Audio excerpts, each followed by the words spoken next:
Family protects its own.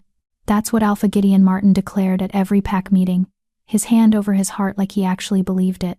But when Luella Martin became inconvenient, when the healers labeled her barren and worthless, family became the enemy, they didn't protect her. They sold her. Packaged her up like defective merchandise and auctioned her off to the highest bidder to cover a debt she didn't owe. $3,000. That's what her life was worth to them. The Shadowpine Pack's Alpha paid it without hesitation. And in 3 days, the pack that threw her away would learn a devastating truth. Luella Martin was never broken. She was never barren. She was suppressed, starved, deliberately kept weak so they could profit from her suffering. Because some lies don't just hurt one person, they destroy entire legacies. And Luella was about to become the reckoning her former pack never saw coming. Chapter 1. The Auction Block. The auction house smelled like wet dog and desperation. Luella stood on the platform in the back room of Griswold's bar, her wrists bound with silver-laced rope that burned against her skin. The rope wasn't necessary. She was an Omega, the weakest rank in the werewolf hierarchy, and she'd never shifted successfully in her life. But Brock Cherry, her pack's beta, and the man orchestrating this humiliation, enjoyed the theater of it all. Lot 47, Brock announced, his voice carrying through the dimly lit space where a dozen alphas from neighboring packs sat nursing whiskey and evaluating merchandise. Female, 23 years old, Clearwater Pack bloodline, Omega rank, obedient, healthy, house-trained. Like she was a golden retriever. Luella kept her eyes on the floor, her dark hair falling forward to hide the shame burning in her cheeks. The concrete was stained with things she didn't want to identify. Somewhere in the corner, another Omega whimpered, a male, barely 18, being sold because his family couldn't afford to feed him. This was what happened to werewolves who couldn't contribute. To those who couldn't hunt, couldn't fight, couldn't breed, especially couldn't breed. Now, I'll be transparent, Brock continued, circling Luella like a rancher showing off a lame horse. This one's barren, tested by 3 separate healers, not a viable mate for breeding purposes. But she's got other uses: domestic work, pack maintenance, that sort of thing. She can cook, clean, and she doesn't talk back. That last part was a lie. Luella talked back plenty. But after Brock had backhanded her across the face during the preparation process, she'd learned to save her words. Starting bid, 2,000, Brock said. Silence. The alphas stared at her with the same interest they'd give expired meat. A barren Omega wasn't just worthless, she was bad luck. In werewolf culture, females existed to strengthen pack bloodlines. A woman who couldn't bear children was a genetic dead end, a waste of resources. Luella had known this her entire life. She'd felt it in every pitying glance from mated females, every dismissive grunt from pack males, every healer who'd examined her and pronounced her womb dormant. The curse had started at 16 when she'd failed to experience her first heat. By 18, when other females were being courted by eager males, Luella was being shuffled to the back of pack gatherings. Forgotten. By 23, she'd become invisible. Until Alpha Gideon Martin, her own pack's leader and distant cousin, had lost $30,000 in a poker game with the Shadowpine Pack's representative.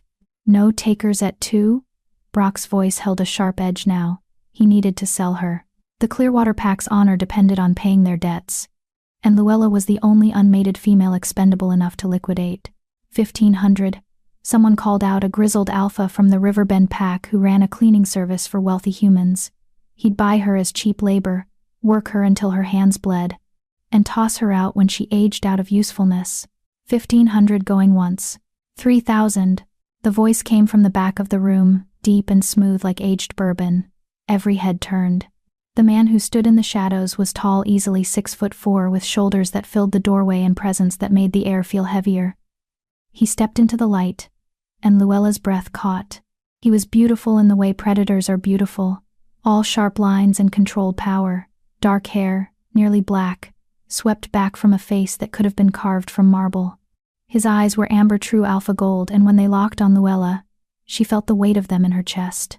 Alpha Theodora Wagner of Shadowpine, Brock said, his voice suddenly obsequious. Didn't expect you personally, sir. Thought you'd send a representative. I changed my mind. Teodoro's gaze never left Luella. He moved closer, his footsteps silent despite his size. When he reached the platform, he stood directly in front of her, so close she could smell him, pine and earth and something wild. "Look at me," he said quietly. It wasn't a command. It was a request. But Luella found herself obeying anyway, lifting her chin to meet those amber eyes. For a moment, something flickered in his expression. Surprise? Recognition? It was gone before she could name it. 3,000 is generous for a Barren Omega, Brock said, recovering quickly. "She's yours if... I'll take her. Don't you want to inspect her first? Check her teeth, I said I'll take her." Teodoro's voice dropped into a register that made every wolf in the room straighten their spines. "Do we have a problem, Beta Cherry?" "No, sir." "No problem." Brock was already fumbling for the contract papers, his hands shaking slightly. Luella watched in numb disbelief as money changed hands, crisp hundreds counted out on a beer-stained table. 30 $100 bills. The price of her entire existence. Teodoro signed the transfer papers with a fountain pen he produced from his jacket. His handwriting was surprisingly elegant. "She's all yours," Brock said, nearly tripping over himself to cut the silver rope from Luella's wrists. The moment it fell away, the burns began to heal, her weak Omega metabolism finally able to cope with the damage. "Get your things," Teodoro told her. "I don't have things," Luella said. Her voice came out hoarse from disuse. His expression darkened. "Nothing? They took my clothes to pay for the boarding fees while I waited for auction. This is borrowed." She gestured to the thin cotton dress that hung on her frame like a sack. It wasn't even hers, it belonged to Brock's mate, donated with the same enthusiasm someone might give away a used tissue. Teodoro's jaw tightened. For a moment, Luella thought he might hit someone. But instead, he shrugged off his jacket. Expensive black leather that probably cost more than her entire former life, and draped it around her shoulders. It was warm. It smelled like him. "Let's go," he said. Luella followed, because she had no choice. The auction house doors opened to a parking lot, where a sleek black SUV waited, engine running. A younger man stood beside it, sandy-haired, broad-shouldered, wearing the confident stance of a high-ranking wolf. "This her?" the man asked. "This is Luella Martin," Teodoro said. "Luella. This is Philip Underwood, my beta." Philip's eyes widened slightly when he got a good look at her, but he covered it quickly with a polite nod. "Ma'am.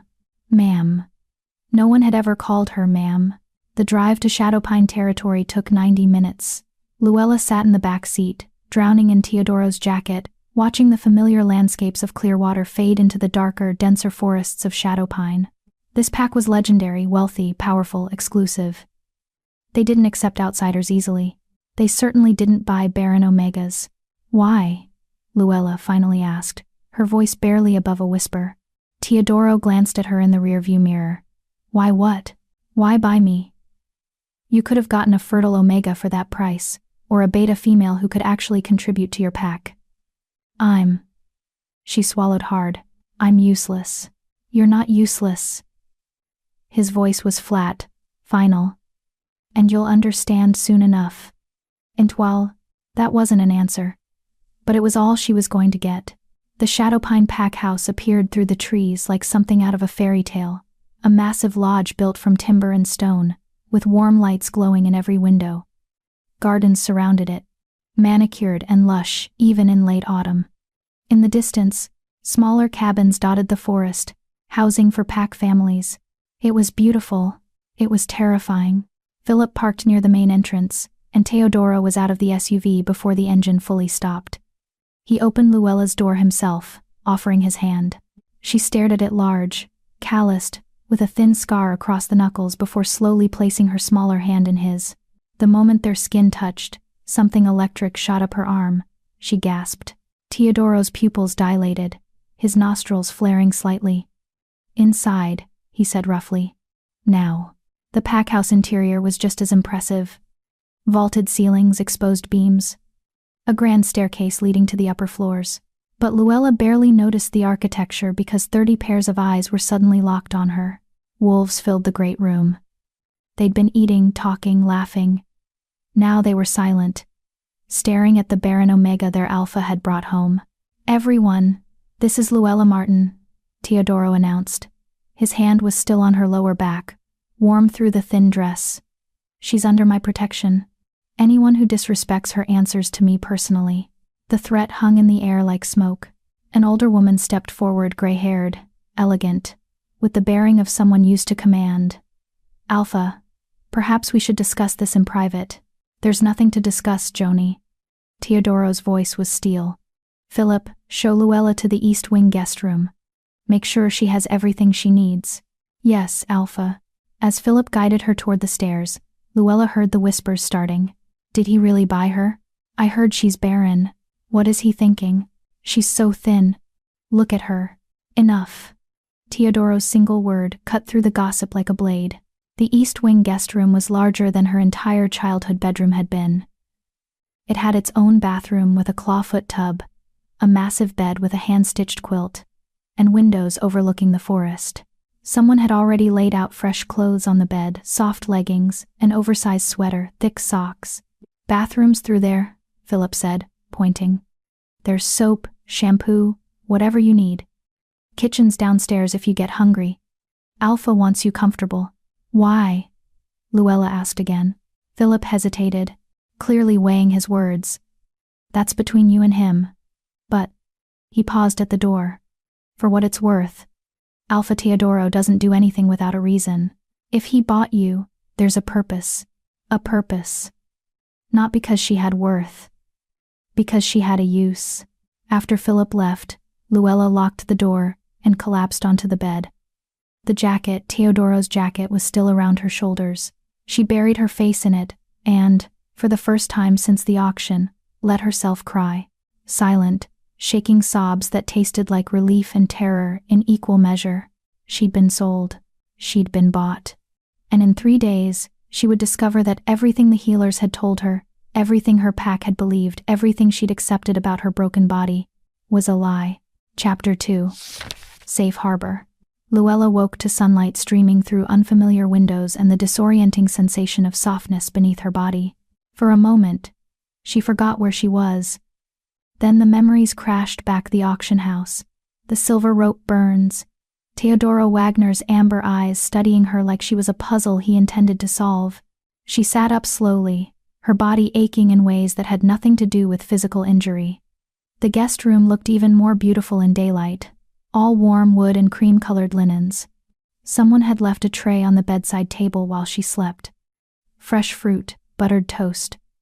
A pot of tea that was somehow still steaming. The clock on the wall read 10:47 a.m. Luella couldn't remember the last time she'd slept past dawn.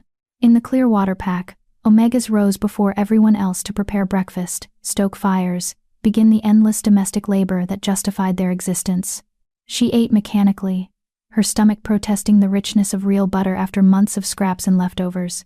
The tea was some kind of herbal blend, chamomile and something floral she couldn't identify. It settled her nerves enough that she could think clearly. $3,000. That's what Teodoro had paid for her. Not a fortune by Alpha standards, but far more than a Barren Omega was worth. The Riverbend Alpha had offered $1,500, and even that had seemed generous. What does he want from me? The question gnawed at her as she showered in the massive bathroom, using soap that smelled like lavender and shampoo that actually lathered instead of the harsh lye-based stuff she'd used in Clearwater. The hot water felt like a luxury she didn't deserve. When she emerged, wrapped in a towel that was softer than any blanket she'd ever owned, she found the clothes from last night, still laid out on the bed. She dressed quickly: black leggings, an oversized cream sweater, thick wool socks. Everything fit perfectly, as if someone had known her exact size. A knock on the door made her jump. Luella? A woman's voice, older but not unkind. May I come in? Luella opened the door to find the elegant, gray-haired woman from last night. Up close, she was even more striking: high cheekbones, sharp blue eyes, the kind of beauty that age refined rather than diminished. I'm Joni Rose, the woman said. I'm the pack's head healer and the Alpha's aunt. I wanted to check on you, see how you're settling in. I'm fine, Luella said automatically. Joni's lips curved into a knowing smile. You're a terrible liar, child. May I? She gestured to the room. Luella stepped aside, and Joni entered with the quiet confidence of someone who'd been navigating pack politics for decades. She settled into the armchair by the window, gesturing for Luella to sit on the bed. I'm going to be direct with you, Joni said. Because you're clearly intelligent enough to know when you're being patronized. Do you know why my nephew bought you? No, neither do I. Joni's admission was surprisingly frank. Teodoro doesn't confide in me the way he did when he was younger, but I know him well enough to understand he doesn't act on impulse. Whatever his reasons, they're deliberate. I'm Barren, Luella said flatly. 3 healers confirmed it. I can't give him children. I can't strengthen his bloodline. I can't. Healers can be wrong. The words hung in the air like a suspended note. Luella stared at her. What? I said healers can be wrong. Joni leaned forward, her blue eyes intense. I've been practicing for 43 years, child. I've seen things that would make younger healers question everything they learned. The body is not a simple machine. Especially not a werewolf's body. But the tests. What tests, exactly? Let me guess. They checked your hormones, examined your reproductive organs, declared your womb dormant or unresponsive. Luella nodded slowly. And did any of them consider that you might be a late bloomer? That your wolf might be suppressed rather than absent? That prolonged stress, malnutrition, or abuse could delay your full maturation? Joni's voice was sharp now, clinical. Or did they simply see an Omega who hadn't experienced a heat by 18 and stamp you with a diagnosis that justified your pack's neglect? The words hit Luella like physical blows. She couldn't finish the sentence. I'm not saying you're fertile, Joni said, her tone gentling slightly. I'm saying the Clearwater healers might have been incompetent, lazy, or deliberately misleading. And before you ask, no, I won't examine you. That's between you and Teodoro. But I wanted you to understand that whatever you've been told about your body might not be the whole truth. Before Luella could respond, another knock sounded. This time it was Philip. Alpha wants to see you, he said. His office. Now, Teodoro's office was on the 2nd floor, overlooking the forest. It was exactly what Luella expected from an Alpha's private space: dark wood furniture, leather chairs, walls lined with books and pack records. What she didn't expect was the softness. A worn rug that had clearly been walked on for decades. Framed photos of pack members. A coffee mug on the desk with a chip in the rim. Teodoro stood at the window, his back to her. He wore dark jeans and a gray Henley that stretched across his shoulders, and for a moment, Luella was struck by how young he looked. He couldn't be more than 30, maybe 32. Sit, he said without turning around. Luella sat in the leather chair across from his desk, her hands folded in her lap to keep them from shaking. When Teodoro finally turned to face her, his expression was unreadable. He moved to his desk, leaning against it, rather than sitting behind it, a deliberate choice to reduce the power differential. How did you sleep? He asked. Fine. Did you eat? Yes. Joni speak with you? Yes. His jaw tightened. You don't have to be monosyllabic with me, Luella. I'm not going to punish you for having thoughts. The kindness in his voice made something crack in her chest. I don't understand what you want from me, she said, the words tumbling out before she could stop them. You paid $3,000 for a Barren Omega. You're housing me in a guest room instead of servants' quarters. You're having your aunt check on me like I'm a guest instead of property. What is this? What do you want? Teodoro was quiet for a long moment. Then he moved around the desk and crouched in front of her chair so they were eye level. I'm going to tell you something and I need you to listen carefully, he said. Can you do that? Luella nodded, not trusting her voice. You are not property. You were never property. Even when your pack treated you that way. You are a person with agency, autonomy, and worth that exists independent of your ability to breed. He paused, letting the words sink in. I bought you because your pack was going to sell you to someone who would abuse you. I bought you because the moment I saw you on that platform, I knew. Knew what? His amber eyes held hers. That you're my mate. The world tilted. Luella's mouth opened, but no sound came out. Mate. The word echoed in her skull like a bell that wouldn't stop ringing. That's impossible, she finally whispered. Mates would know instantly. There would be a bond, a pull, I would have felt. You felt something when we touched in the parking lot. She had. That electric shock, that jolt of recognition that had made her gasp. That could have been anything, she protested. Static electricity, nerves, Luella. Her name in his mouth was gentle but firm. I'm 31 years old. I've touched thousands of wolves in my life. I've never felt what I felt when I touched you, and I've been searching for my mate since I was 18. But I'm Barren. You're not. 3 healers. We're wrong. Teodoro stood, running a hand through his hair in frustration. Or lying. I haven't decided which yet. But I know what I sensed when I bought you, and I know what my wolf is telling me now. You are my mate, Luella. And whatever your former pack told you about your body was either incompetence or cruelty. Luella felt tears burning in her eyes. You can't know that. You can't just decide that I'm not broken because you want it to be true. I'm not deciding anything. He moved back to the window, giving her space. I'm stating what I know, but I understand that you need proof. So here's what's going to happen. You're going to stay here for 3 days. During that time, you'll eat proper meals, you'll rest, you'll let your body recover from whatever hell your pack put you through. And at the end of 3 days, if you still want to leave, I'll give you money and a car and you can go anywhere you want. And if I stay, then we figure this out together. He turned back to face her. I won't force a bond on you, Luella. I won't claim you against your will, but I'm asking you to give us 3 days. That's all. 3 days. It felt like nothing and everything at once. What do I do during these 3 days? Luella asked. Whatever you want. Explore the territory. Meet the pack. Rest. Read. Joni can show you around if you'd like company. He paused. And tonight, you'll have dinner with me. Just the 2 of us. So we can actually talk like people instead of… whatever this is. Why are you being so kind to me? The question seemed to surprise him. Because you deserve kindness. Because you've clearly been starved of it for too long. And because… He hesitated, then continued. Because even if you weren't my mate, I'd still want to help you. No one should be sold like livestock. Luella looked down at her hands. They were shaking again. 3 days, she said quietly. 3 days, Teodoro agreed. The rest of the afternoon passed in a blur. Joni took Luella on a tour of the pack house, the massive kitchen where pack meals were prepared, the library with its floor-to-ceiling bookshelves, the common areas where wolves gathered to socialize. Everyone they passed stared at Luella with varying degrees of curiosity and suspicion. They'll warm up, Joni said. Once they realize you're not a threat. How am I a threat? I'm an Omega. You're an unknown Omega who has the Alpha's attention. In pack dynamics, that makes you very dangerous indeed.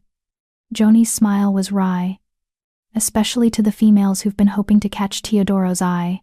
They were passing through a hallway lined with portraits when Luella stopped short. One painting showed a younger Teodoro, maybe 18 or 19, standing beside a beautiful woman with dark hair and green eyes. His mother, Joni said quietly. Alpha Ana Huerta. She died when Teodoro was 23. Rogue attack during a border patrol. I'm sorry. So was he. It's why he's so protective of this pack. Why he takes threats seriously. Why he… Joni trailed off, then sighed. Why he won't tolerate anyone being treated as less than. They continued walking, but Luella's mind was spinning. An alpha who'd lost his mother young, who'd been searching for his mate for over a decade, who'd seen her on an auction platform and known. It was too much like a fairy tale, and Luella had learned long ago that fairy tales didn't happen to broken girls. Dinner was served in a small private dining room off the main kitchen. Just Luella and Teodoro, as promised, with Philip standing guard outside the door. The table was set simply 2 place settings. A roasted chicken, fresh vegetables, bread that was still warm from the oven. Teodoro served her himself, piling her plate with more food than she could possibly eat. Tell me about yourself, he said once they'd started eating.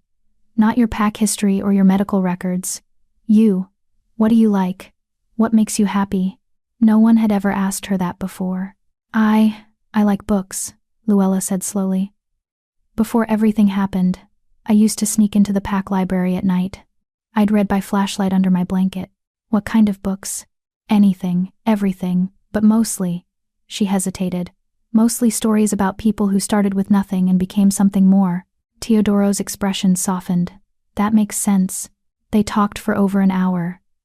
Not about heavy things, not about bonds or mates or her barrenness, but about small things. Favorite foods she'd never had sushi. He promised to take her to a place in the city. Favorite seasons, she loved autumn. He preferred winter. Childhood memories that didn't hurt to recall. And slowly, gradually, Luella felt something unfurling in her chest. Something that felt dangerous and fragile and terrifyingly like hope. When Teodoro walked her back to her room, he stopped at the door. "Thank you for giving this a chance," he said. "I haven't decided anything yet." "I know, but you're here. That's enough." He reached out slowly, giving her time to pull away, and tucked a strand of hair behind her ear. His fingers lingered for just a moment against her skin. That electric sensation again. Stronger this time. "Good night, Luella." "Good night." She watched him walk away, broad shoulders disappearing down the hallway, and pressed her hand against her chest where her heart was racing. 3 days. In 3 days, she would learn if fairy tales could come true, or if she was still just a barren omega pretending to be something more. Chapter 3. Fever dreams. Luella couldn't sleep. She lay in the massive bed, staring at the ceiling, her mind replaying Teodoro's words on an endless loop. "You are my mate." It was impossible. Mates recognized each other instantly, everyone knew that. The bond was supposed to be overwhelming, undeniable, a pull so strong that newly mated pairs sometimes couldn't stand to be apart for more than a few hours. But all Luella felt was confusion, and that strange electric sensation whenever Teodoro touched her. Was that the bond? Or was it just her body's response to the first kindness she'd experienced in years? Around 2 a.m., she gave up on sleep and padded to the window. The Shadowpine territory stretched out before her, bathed in moonlight. She could see wolves moving through the forest patrol, probably keeping the borders safe. In clear water, she'd never been allowed on patrol. Omegas stayed inside, where they couldn't embarrass the pack with their weakness. A soft knock made her jump. "Luella? You awake?" Philip's voice, quiet and concerned. She opened the door to find the beta holding a mug of something that smelled like warm milk and honey. "Saw your light on," he explained. "Figured you might need this. It's what my mom used to make when I couldn't sleep."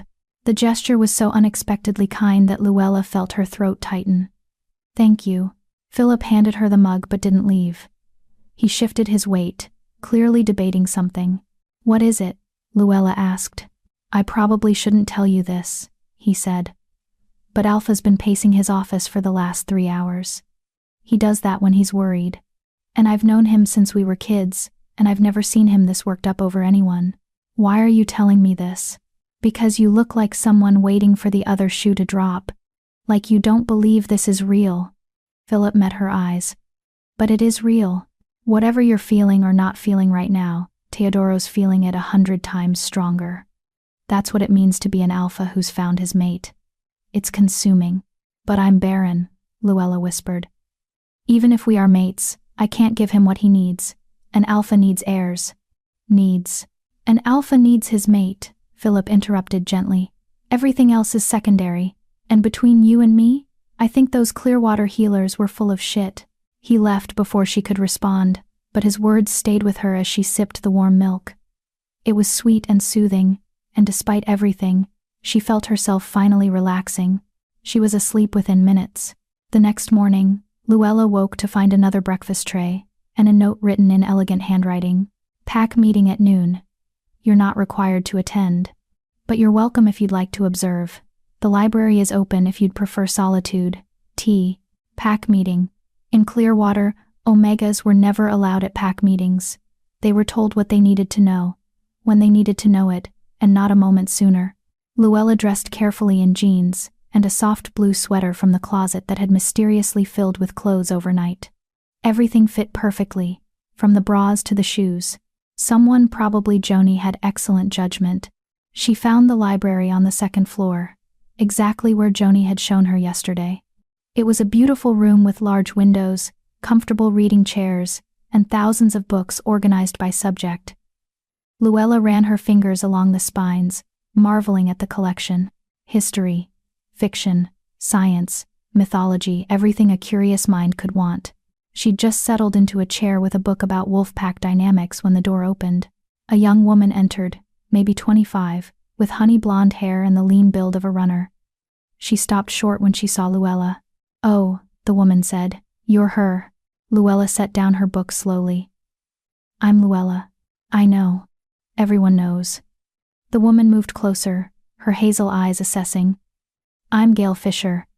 I'm one of the pack scouts, and I'm also someone who's known Teodoro since we were teenagers." There was something in her tone not quite hostile but not friendly either. "It's nice to meet you," Luella said carefully. "Is it?" Gail crossed her arms. "Look, I'm going to be straight with you because I don't believe in playing games. A lot of us are confused about why Teodoro bought you, a Barren Omega with no skills, no connections, no obvious value to the pack, and now he's claiming you're his mate?" "I didn't claim anything," Luella said quietly. "He did. And do you believe him?" The question hung in the air. Luella thought about the electric sensation, about Teodoro's amber eyes, about the way her heart raced when he was near. "I don't know what I believe yet," she admitted, "but I'm here for 3 days to find out." Gail studied her for a long moment, then her expression softened slightly. "Fair enough. That's more honest than most people would be." She moved to the bookshelves, selecting a worn volume. "For what it's worth, I've never seen Teodoro act impulsively. If he says you're his mate, he believes it. Whether you feel it too, that's between you and him." She left without another word, but Luella noticed she'd left her book behind a collection of wolf mythology, marked with sticky notes and annotations. Luella picked it up and found a passage highlighted. "In rare cases, a mate bond may be suppressed by trauma, malnutrition, or deliberate magical interference. The bond exists, but lies dormant until conditions allow it to manifest. Such bonds are considered the strongest, as they must overcome significant obstacles to form." Her hands trembled as she read the words again. Suppressed by trauma, malnutrition, or deliberate magical interference. What if everything she'd been told was wrong? What if her body wasn't broken, just buried under years of neglect and abuse? At noon, Luella found herself standing outside the great hall where the pack meeting was being held.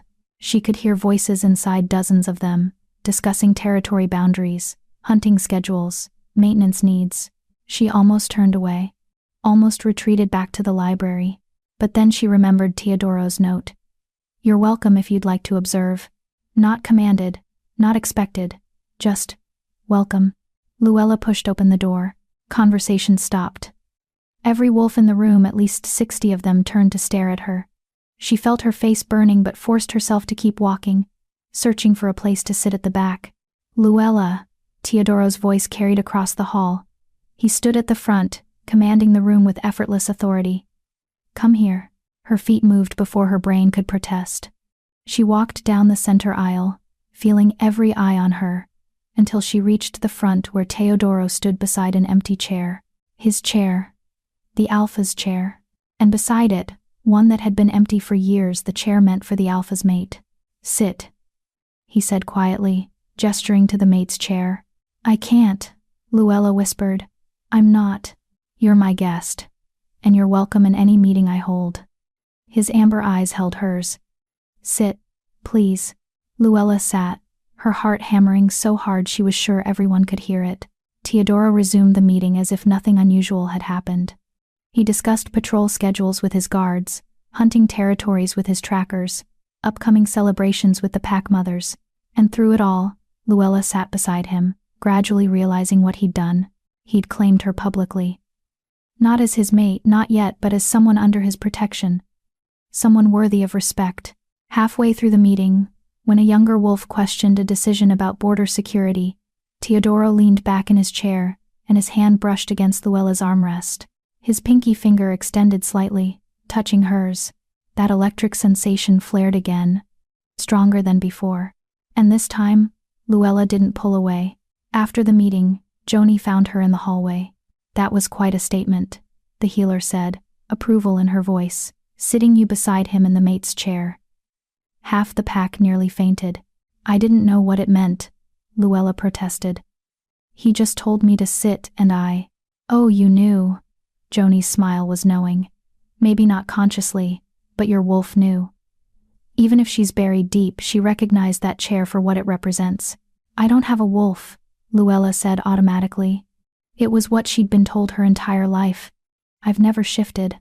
Have you ever tried, I mean really tried, in a safe environment with proper support? Luella thought back to her 16th birthday, when every young wolf was supposed to experience their first shift. She'd been in the Clearwater pack house, surrounded by dozens of wolves who expected her to fail. When nothing happened, they'd laughed, called her defective, broken. She'd never tried again. I was afraid, she admitted. Of course you were. Fear is one of the strongest suppressants for a shift. Joni placed a gentle hand on her shoulder. But you're not in Clearwater anymore. You're in Shadowpine, where you're safe, where you're valued, and if you want to try shifting again, I can help you. Now? Whenever you're ready. But Luella? Joni's blue eyes were serious. I examined your aura while you sat in that meeting, and I saw something the Clearwater healers either missed or deliberately ignored. What? Your wolf is there. She's just sleeping. Very, very deeply. But she's there. The words hit Luella like lightning. Her wolf was there. She wasn't broken. She wasn't defective.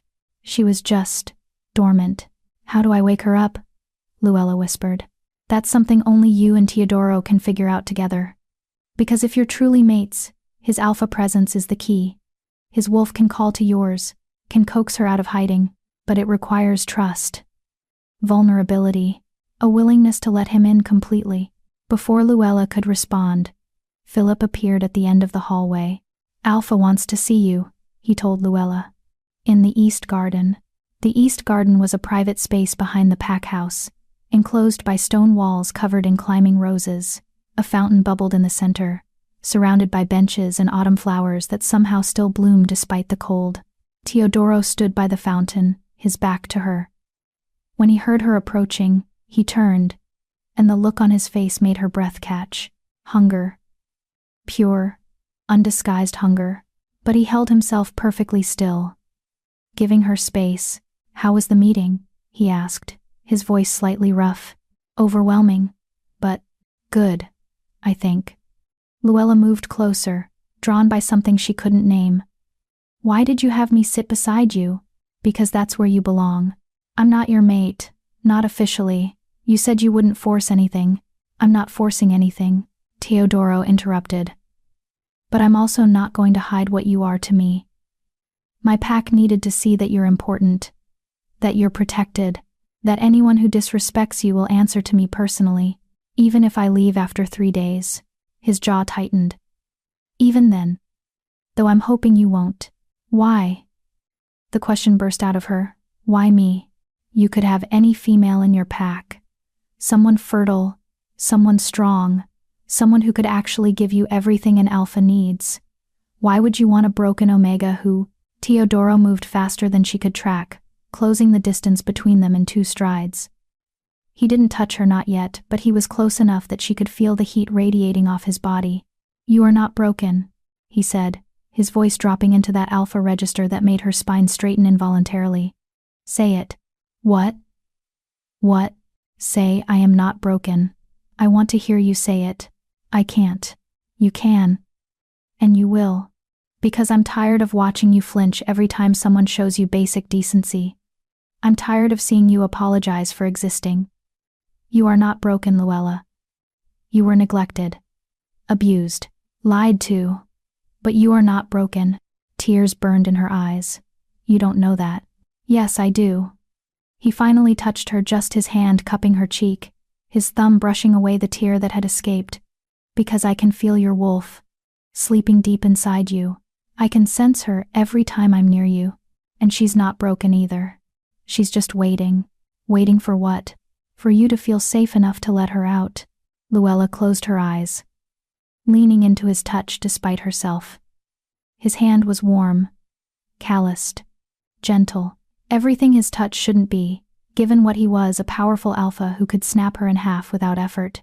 I'm scared, she whispered. I know. But you don't have to be scared of me, never of me. His other hand came up to cradle her face, and when she opened her eyes, she found him staring at her with an intensity that stole her breath. I need to tell you something, and I need you to believe me. What? In 3 days, your body is going to go into heat. Luella froze.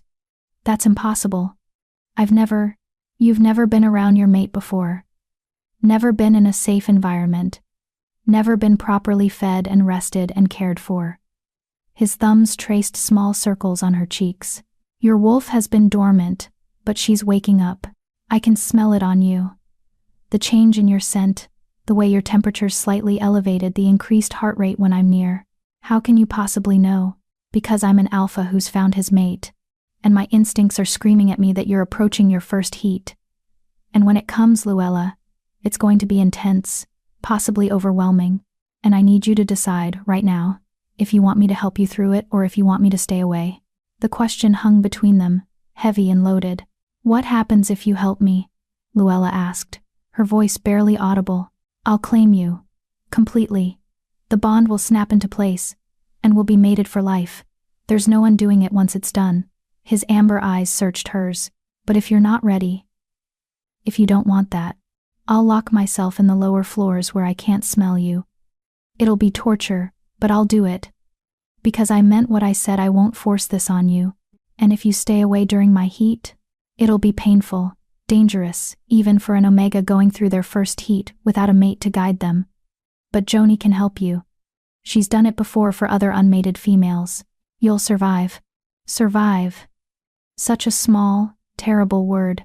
Luella thought about the last 7 years of her life. She'd survived in Clearwater barely, survived the neglect, the abuse, the constant reminder that she was worthless, survived being sold like livestock.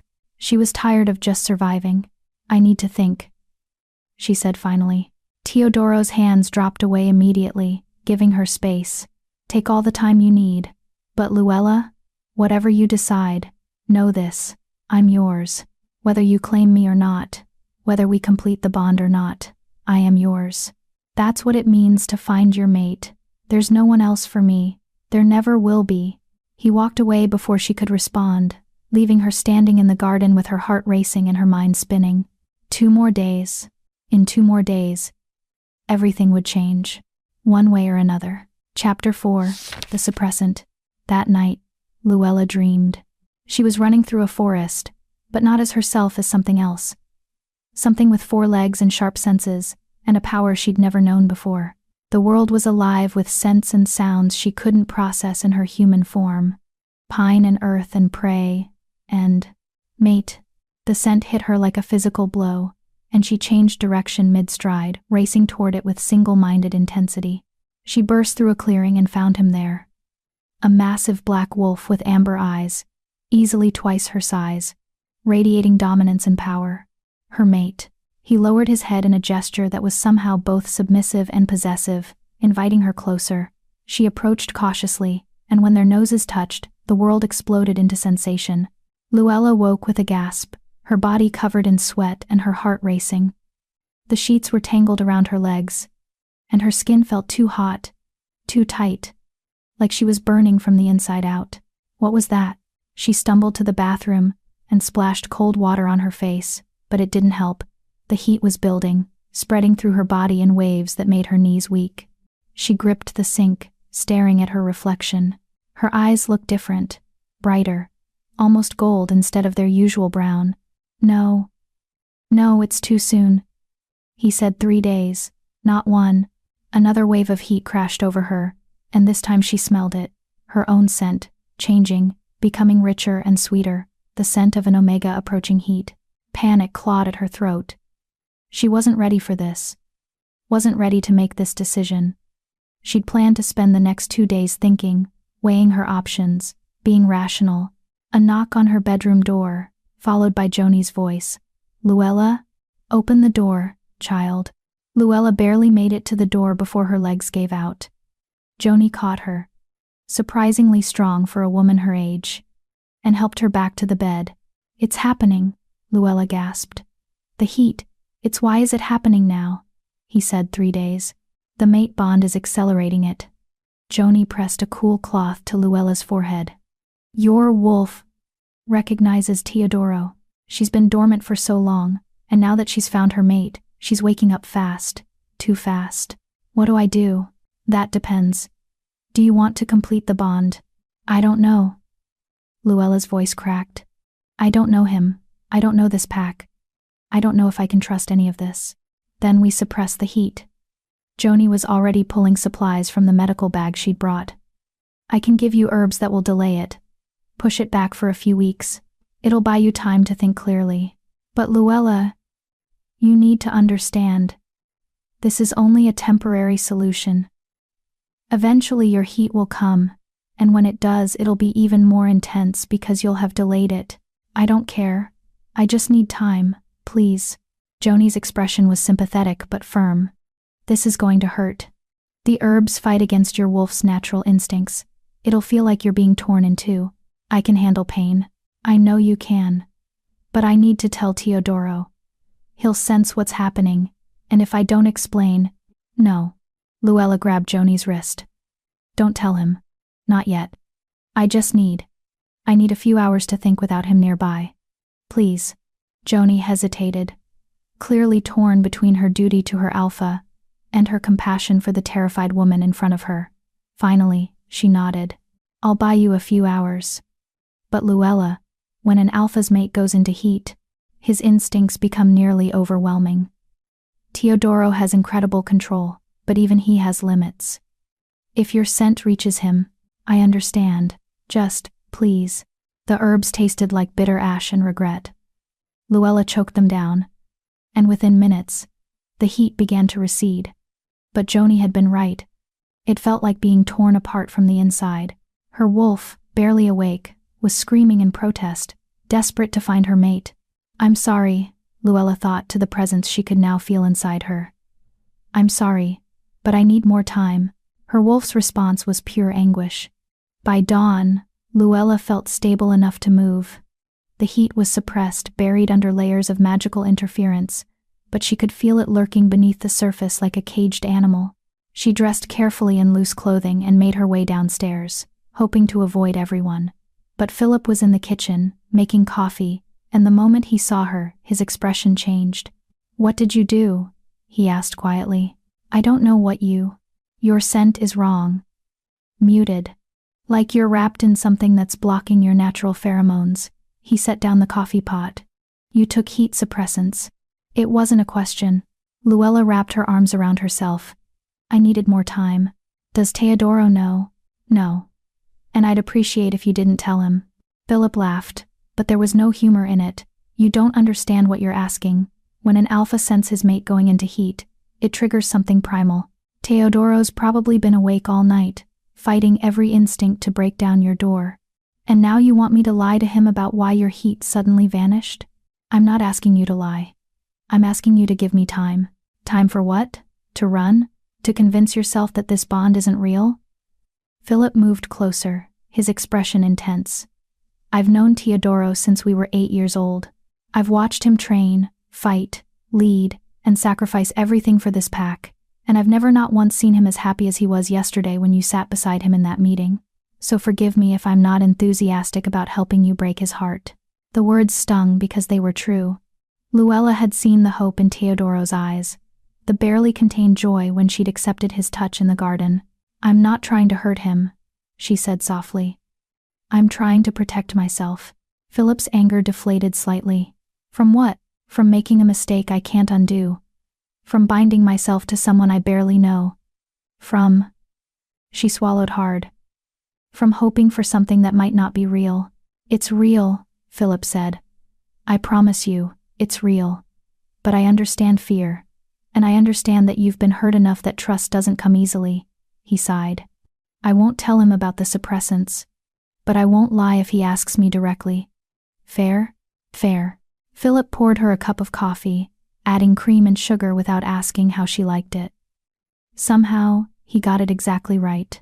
For what it's worth, he said as she took the cup, Teodoro would wait forever for you. If you need a month, a year, a decade, he'd wait. Because that's what you do for your mate. But the suppressants are dangerous, Luella. They're not meant for long-term use. Eventually you'll have to face this. I know, but knowing and being ready were two different things. Luella spent the morning in the library, trying to read but mostly staring at the same page for an hour. Her body felt wrong, disconnected, muffled, like she was experiencing the world through thick glass. The wolf inside her had gone silent, retreating back into dormancy rather than fight the suppressants. She'd made her wolf go to sleep again. After 7 years of silence, her wolf had finally woken up, and Luella had forced her back into the dark. The guilt was overwhelming. Around noon she heard footsteps in the hallway. Heavy, deliberate footsteps that she recognized instantly. Teodoro appeared in the doorway, and Luella's breath caught. He looked terrible, hair disheveled, dark circles under his eyes, jaw tight with tension. His amber eyes found her immediately, and something flickered in them. Relief? Anger? Hurt? "You took suppressants," he said. Not a question. A statement. "How did you?" "I'm your mate. I can sense these things." He moved into the room but kept his distance, as if afraid getting too close might shatter something fragile between them. "Why?" "I needed time to think." "And you couldn't think while going through heat?" "No, I couldn't." Luella set down her book, forcing herself to meet his eyes. "You asked me to make a decision that would change my entire life. Forever. And then my body started making that decision for me before I was ready. So I took control the only way I knew how." Teodoro was quiet for a long moment. Then he moved to the window, staring out at the forest with his hands clasped behind his back. The posture made him look older, wearier. "Do you know what it's like?" he said quietly. "To finally find the person you've been searching for your entire adult life, only to have them recoil from you?" "I'm not recoiling. You took suppressants rather than let your body naturally connect with mine. You drugged yourself to avoid the bond." He turned to face her, and the raw pain in his expression made her chest ache. "What do you call that if not recoiling?"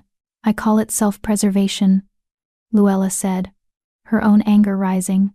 "I call it not wanting to make a permanent decision while I'm hormonally compromised. I call it trying to maintain some agency over my own body after spending 7 years having no agency at all. I'm not trying to control you. Aren't you? You bought me. You brought me here. You put me in the mate's chair in front of your entire pack. You told me I'm going into heat in 3 days, as if that's something I should just accept and prepare for. Where in any of that did I have a choice?" The accusation hung between them like poison. Teodoro flinched as if she'd struck him. "I gave you a choice. I said you could leave after 3 days if you wanted. With money in a car, and your charity following me everywhere I go." "That's not a real choice, Teodoro.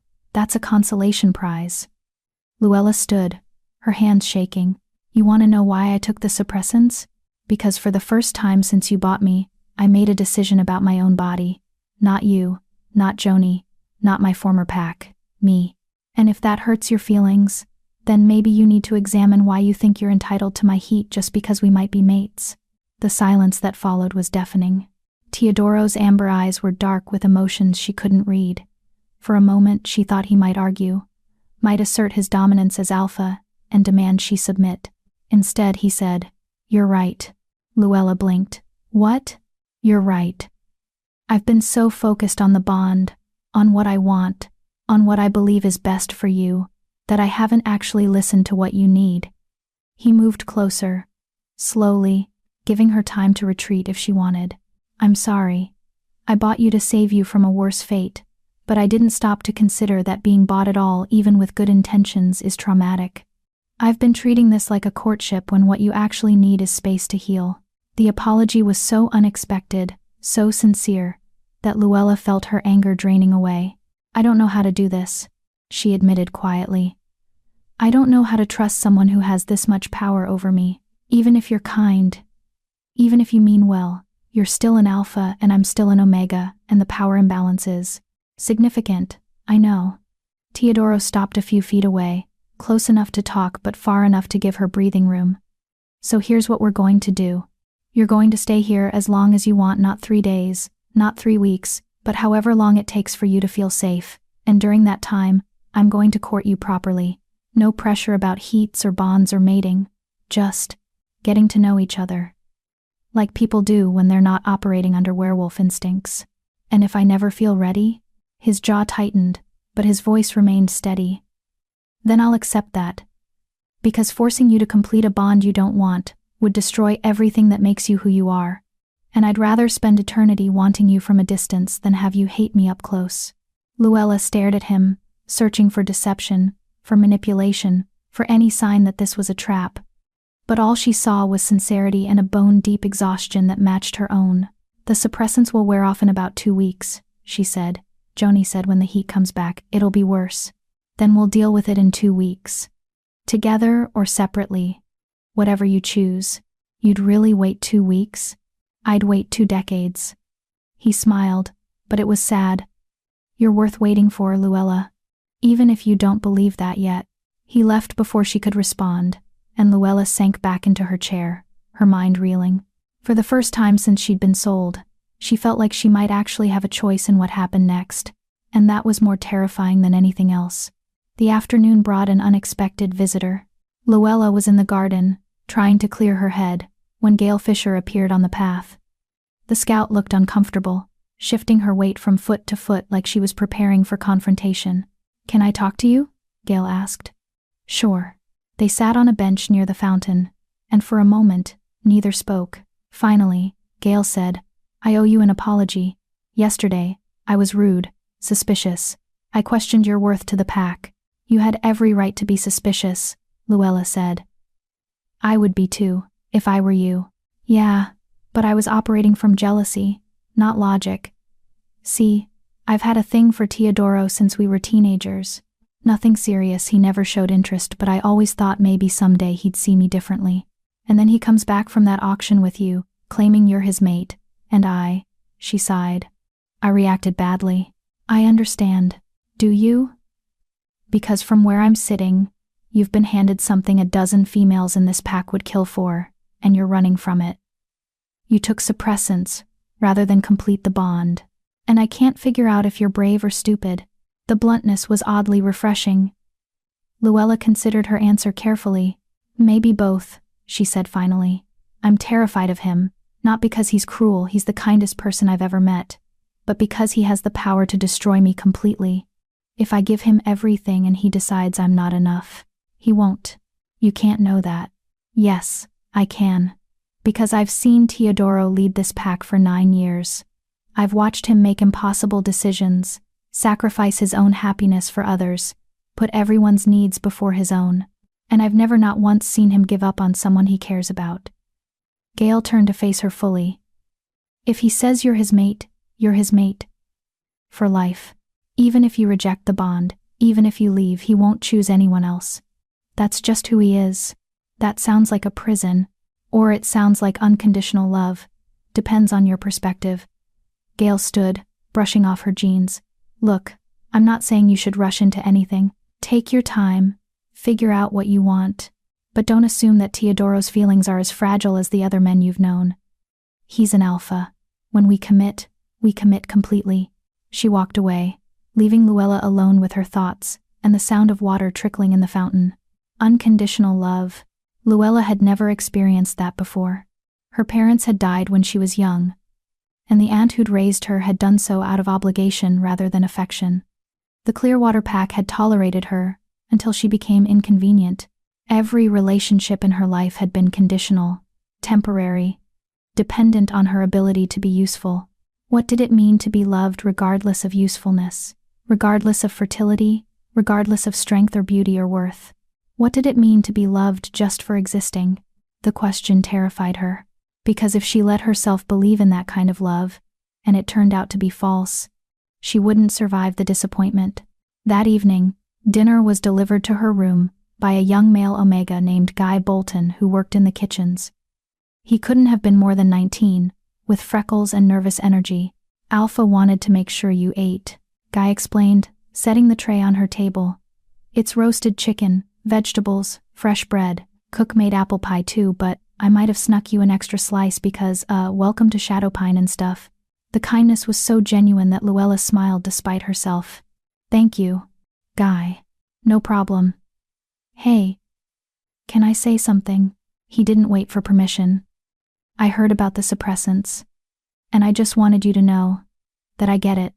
Last year, I wanted to suppress my heat because I wasn't ready to be courted yet. Joni helped me, and nobody judged me for it. So, Like if anyone gives you grief about it, you tell me and I don't know, glare at them meaningfully or something. Luella laughed a real laugh, the first in days. I'll keep that in mind. After Guy left, she ate slowly, savoring the food. Everything was perfectly cooked, seasoned with care. Someone in that kitchen actually gave a damn about what she was eating. She was halfway through the apple pie when she heard it, a low, mournful howl from somewhere in the forest. It was answered by another, then another, until the night was filled with the song of wolves calling to each other. Luella moved to the window and looked out at the moonlit territory. She could see them now, dozens of wolves, shifted and running through the trees, playing, hunting, existing in their true forms without fear or shame. And standing alone on a hill overlooking the pack house was a massive black wolf with amber eyes, Teodoro. Even from this distance, she could feel his gaze on her window. He wasn't howling like the others. He was just watching, waiting. The wolf inside her stirred, pushing against the suppressants, desperate to answer his call. The pain of denying her was sharp enough to make Luella gasp. I'm sorry, she thought again. I'm so sorry. But she didn't open the window, didn't call out to him. She just watched until he finally turned and disappeared into the forest, leaving her alone with her guilt and her fear and her desperate, terrifying hope that maybe, just maybe, this could all be real. Chapter 5. Tipping Point. The next 5 days passed in a strange, suspended reality. Luella found a routine in Shadowpine that felt both foreign and comforting. She woke each morning to breakfast trays that appeared outside her door like magic. She spent her days in the library, reading everything she could find about mate bonds, werewolf biology, pack dynamics. She took walks through the territory, always accompanied by either Philip or Joni, learning the boundaries and meeting pack members who ranged from cautiously welcoming to openly curious.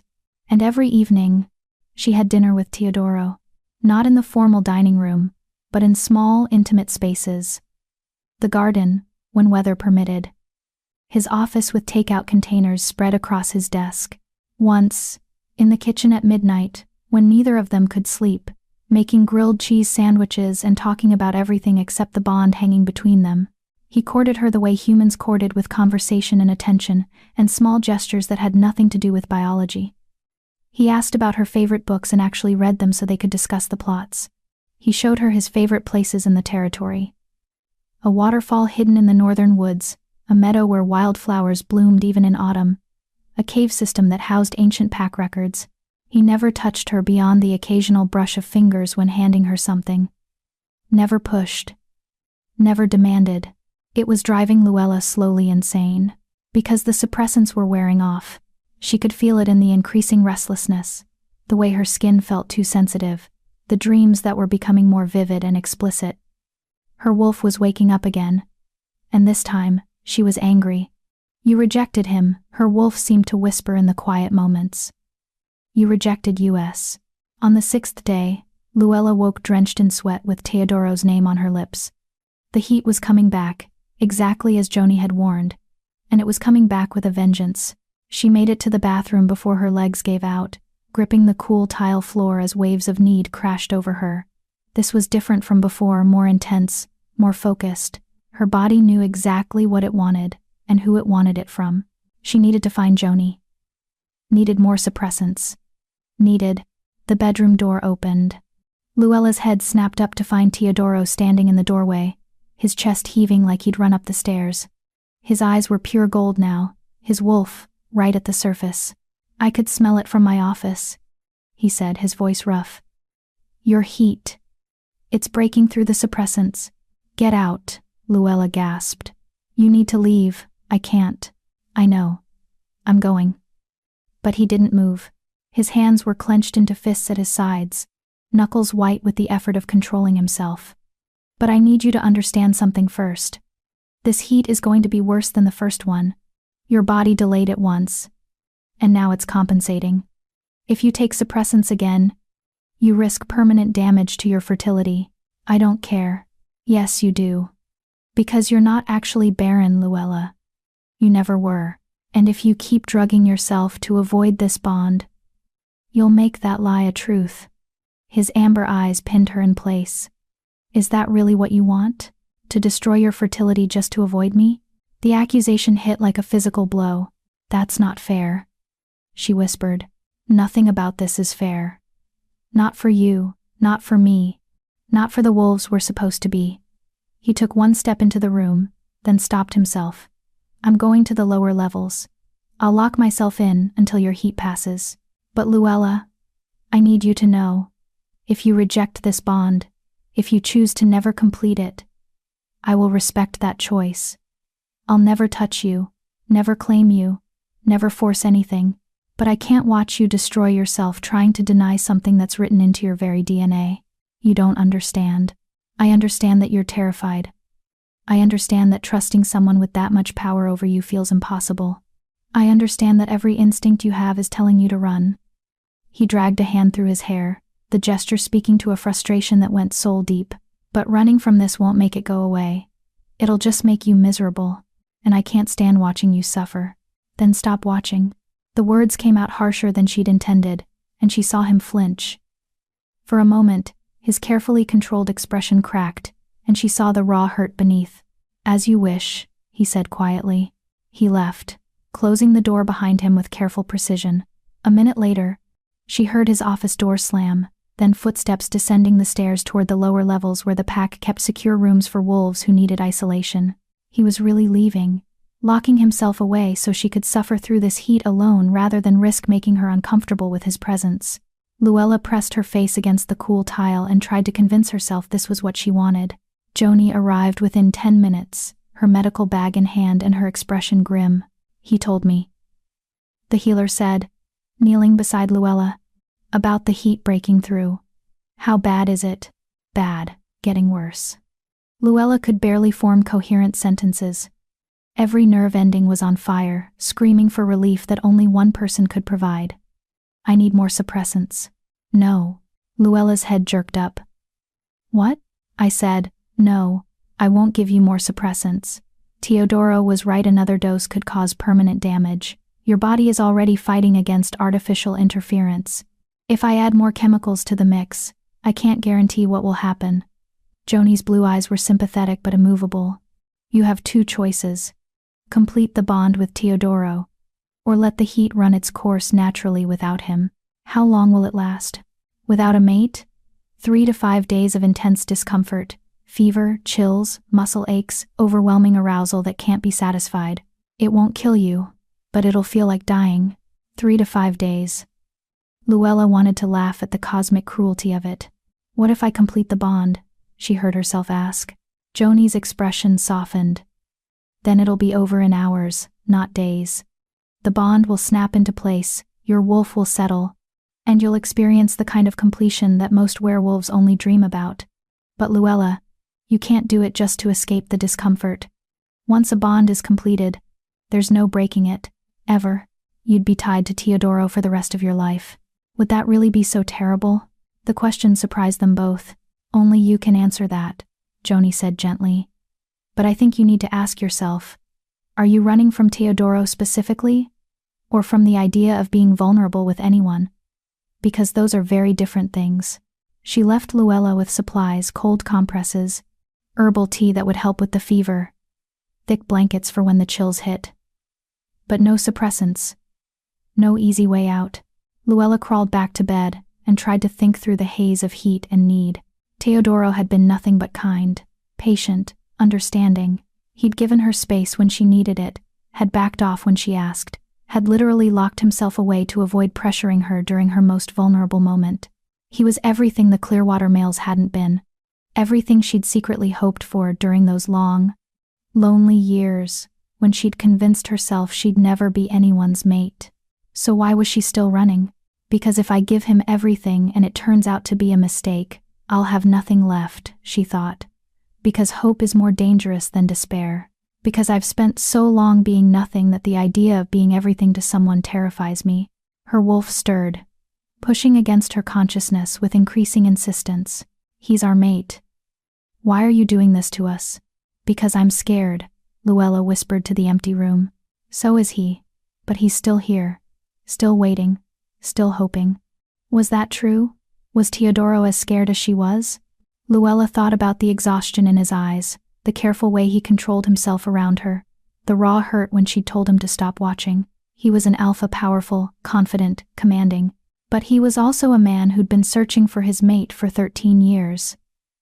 A man who'd finally found her, and was being held at arm's length while she decided if he was worth the risk. That had to hurt, probably hurt more than he'd ever admit. Another wave of heat crashed over her. And this time, it came with a scent memory, pine and earth, and something uniquely Teodoro. Her body reacted immediately, arching into the phantom sensation of touch that wasn't there. She needed him. Not just needed, with an intensity that went beyond physical desire into something primal and essential. Her wolf howled in agreement. Go to him. Claim him. Make him ours. I can't, Luella gasped.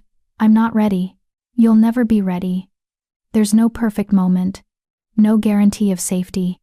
There's just him and us, and the choice to be brave enough to try. The wolf's words echoed in her mind long after the voice faded.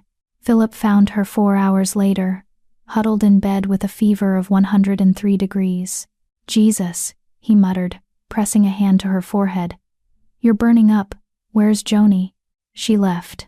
Said I had to ride it out naturally. Luella's teeth were chattering despite the fever. Where's Teodoro? Lower levels, locked in one of the secure rooms.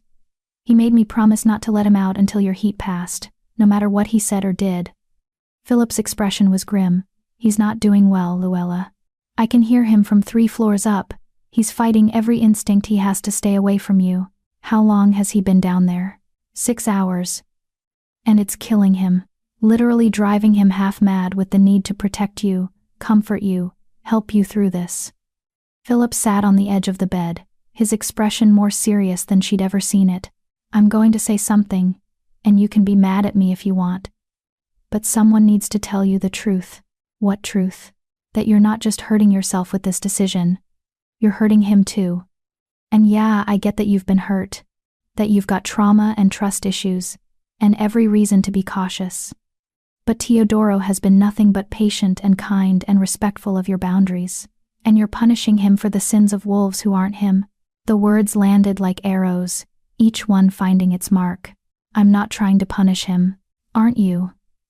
Because, from where I'm sitting, you took his kindness and threw it back in his face. You took suppressants rather than let your body naturally connect with his. You're choosing days of agony over hours of completion with someone who's proven he'd do anything for you. If that's not punishment, what is it? It's self-preservation, Luella said. But the words sounded weak even to her own ears. No, it's self-destruction. Because you're so afraid of being hurt that you're refusing to let yourself be happy. And in the process, you're destroying the one person who could actually make you happy. Philip stood, his movements sharp with barely contained anger. I'm not going to tell you what to do, but I am going to tell you this. Teodoro Wagner is the best man I've ever known. He's loyal, honest, brave, and so fucking decent it sometimes makes me want to punch him. And if you walk away from him, you'll regret it for the rest of your life. He left before she could respond, and Luella was alone again with her fever, her fear, and her wolf's increasingly insistent demands. Go to him. Stop being a coward. Go to him. What if it doesn't work? Luella whispered. What if the bond snaps into place and I realize I've made a terrible mistake? What if it does work? What if you find everything you've ever wanted? What if you discover that being loved is better than being safe? The question hung in the air, unanswered. Because Luella didn't have an answer.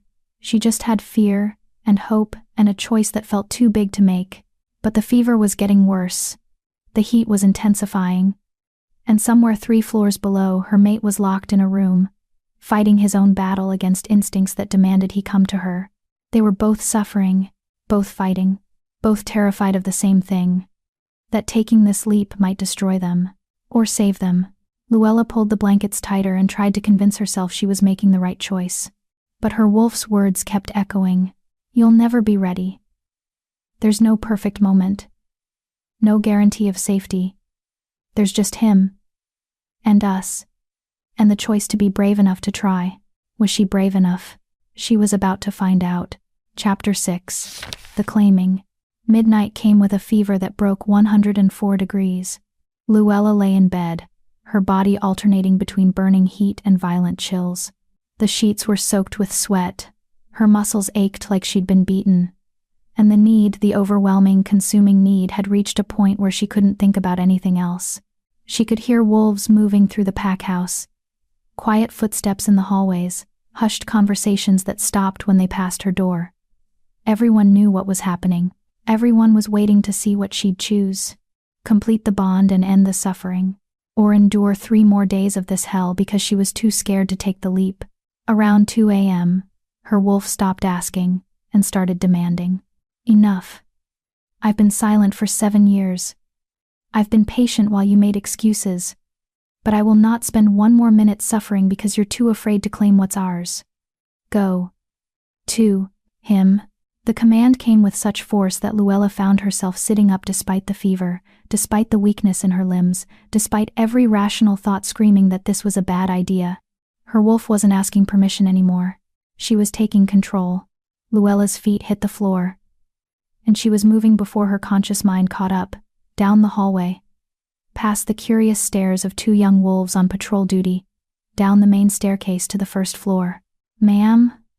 One of the guards stepped forward. "You shouldn't be out of bed," the healer said. "Where is he?" Luella's voice came out rough, barely recognizable. The guards exchanged glances. "The lower levels," the female guard said quietly. But Alpha left strict instructions not to be disturbed. "Take me to him." "We can't." That wasn't a request. Luella met their eyes, and for the first time in her life, she felt her wolf rise to the surface. Felt the power that had been dormant for so long finally waking up. "Take me to my mate, now." The command in her voice, the alpha command that should have been impossible for an omega, made both guards straighten their spines. "Yes, ma'am," the male guard said, clearly shocked. They led her down 2 more flights of stairs into the lower levels of the pack house. The air here was cooler, damp, and thick with the scent of earth and stone. Security doors lined the hallway, each one reinforced with silver to contain wolves who needed isolation.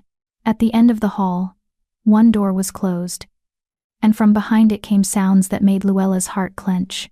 Growls, thuds, the scrape of claws against stone.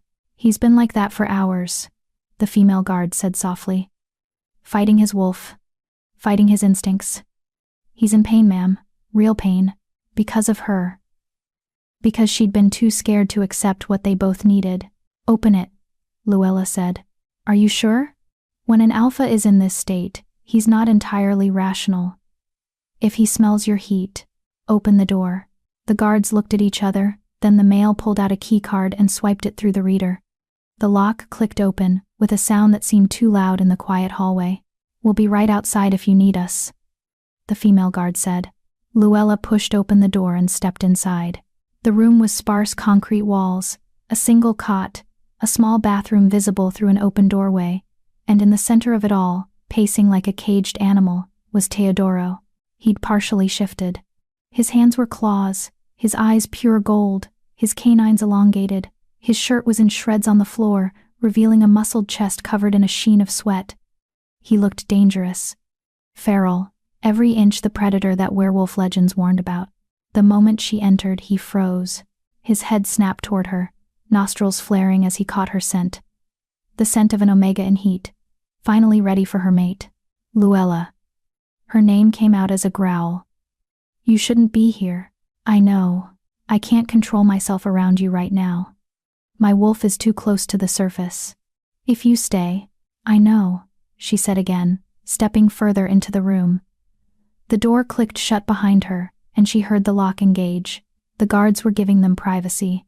"I came here because I'm done running." Teodoro went utterly still. "What?" "I'm done running. From you, from the bond, from everything I'm too scared to hope for." Luella's voice shook, but she kept moving forward until she was standing directly in front of him. "Philip was right. I've been punishing you for things you didn't do, making you pay for every wolf who ever hurt me. And that's not fair, Luella." His voice cracked. "If you're only here because the heat is making you desperate, I'm here because my wolf finally knocked some sense into me. Because I realized that being safe and alone is worse than being vulnerable with you. Because..." She reached up, her hand trembling, and placed it against his chest, right over his heart, which was pounding as hard as hers. Because I want to try. I want to see if this bond is real. I want to be brave enough to let someone love me. The last words came out as barely a whisper. Teodoro stared down at her, and she saw the war happening behind his eyes. The human side fighting for control, the wolf side demanding he claim what was finally being offered. If we do this, he said, his voice strained, there's no going back. The bond will be permanent. You'll be mine, and I'll be yours, for the rest of our lives. Are you absolutely sure? No, Luella admitted. I'm terrified. I have no idea if this is the right choice, but I'm tired of letting fear make my decisions for me. Something shifted in his expression. The gold in his eyes brightened, and when he finally moved, it was with a careful control that must have cost him everything. He cupped her face in his clawed hands, gentle despite the sharp points, and tilted her head up so she had no choice but to meet his gaze. I need to hear you say it, he said. I need explicit consent before we go any further. Tell me what you want. I want you to claim me. The words felt like jumping off a cliff. I want to complete the bond. I want to be your mate. The last thread of his control snapped. Teodoro's mouth crashed down on hers with a desperation that spoke to 6 days of restraint finally breaking. The kiss was claiming, possessive, hungry, everything Luella had secretly wanted but been too afraid to admit. Her hands fisted in what remained of his shirt, as she kissed him back with equal intensity. The heat that had been torturing her suddenly had focus, direction, purpose. This was what her body had been demanding. This was what her wolf had been screaming for. Him. Always him. Only him.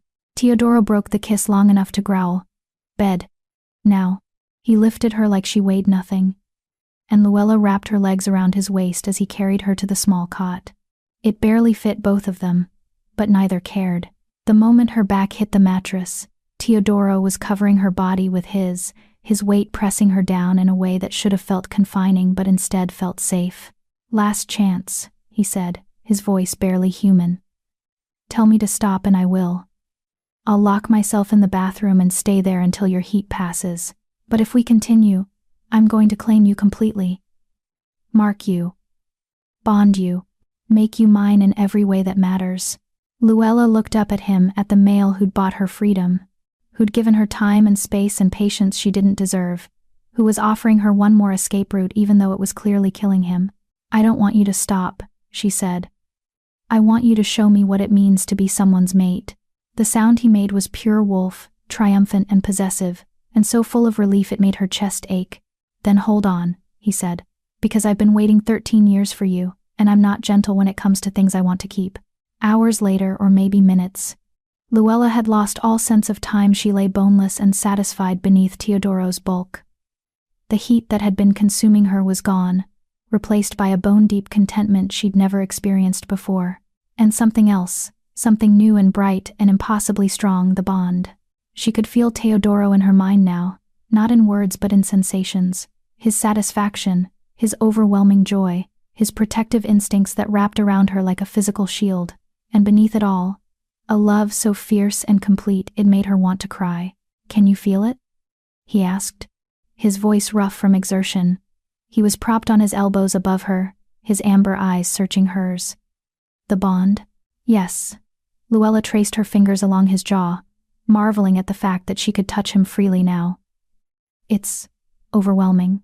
It'll settle in a few days. Right now, everything's heightened because the bond is new. He pressed a kiss to her forehead, then her nose, then her lips soft, reverent kisses that contrasted sharply with the claiming that had just occurred. How do you feel? Complete, she said honestly. For the first time in my life, I feel complete.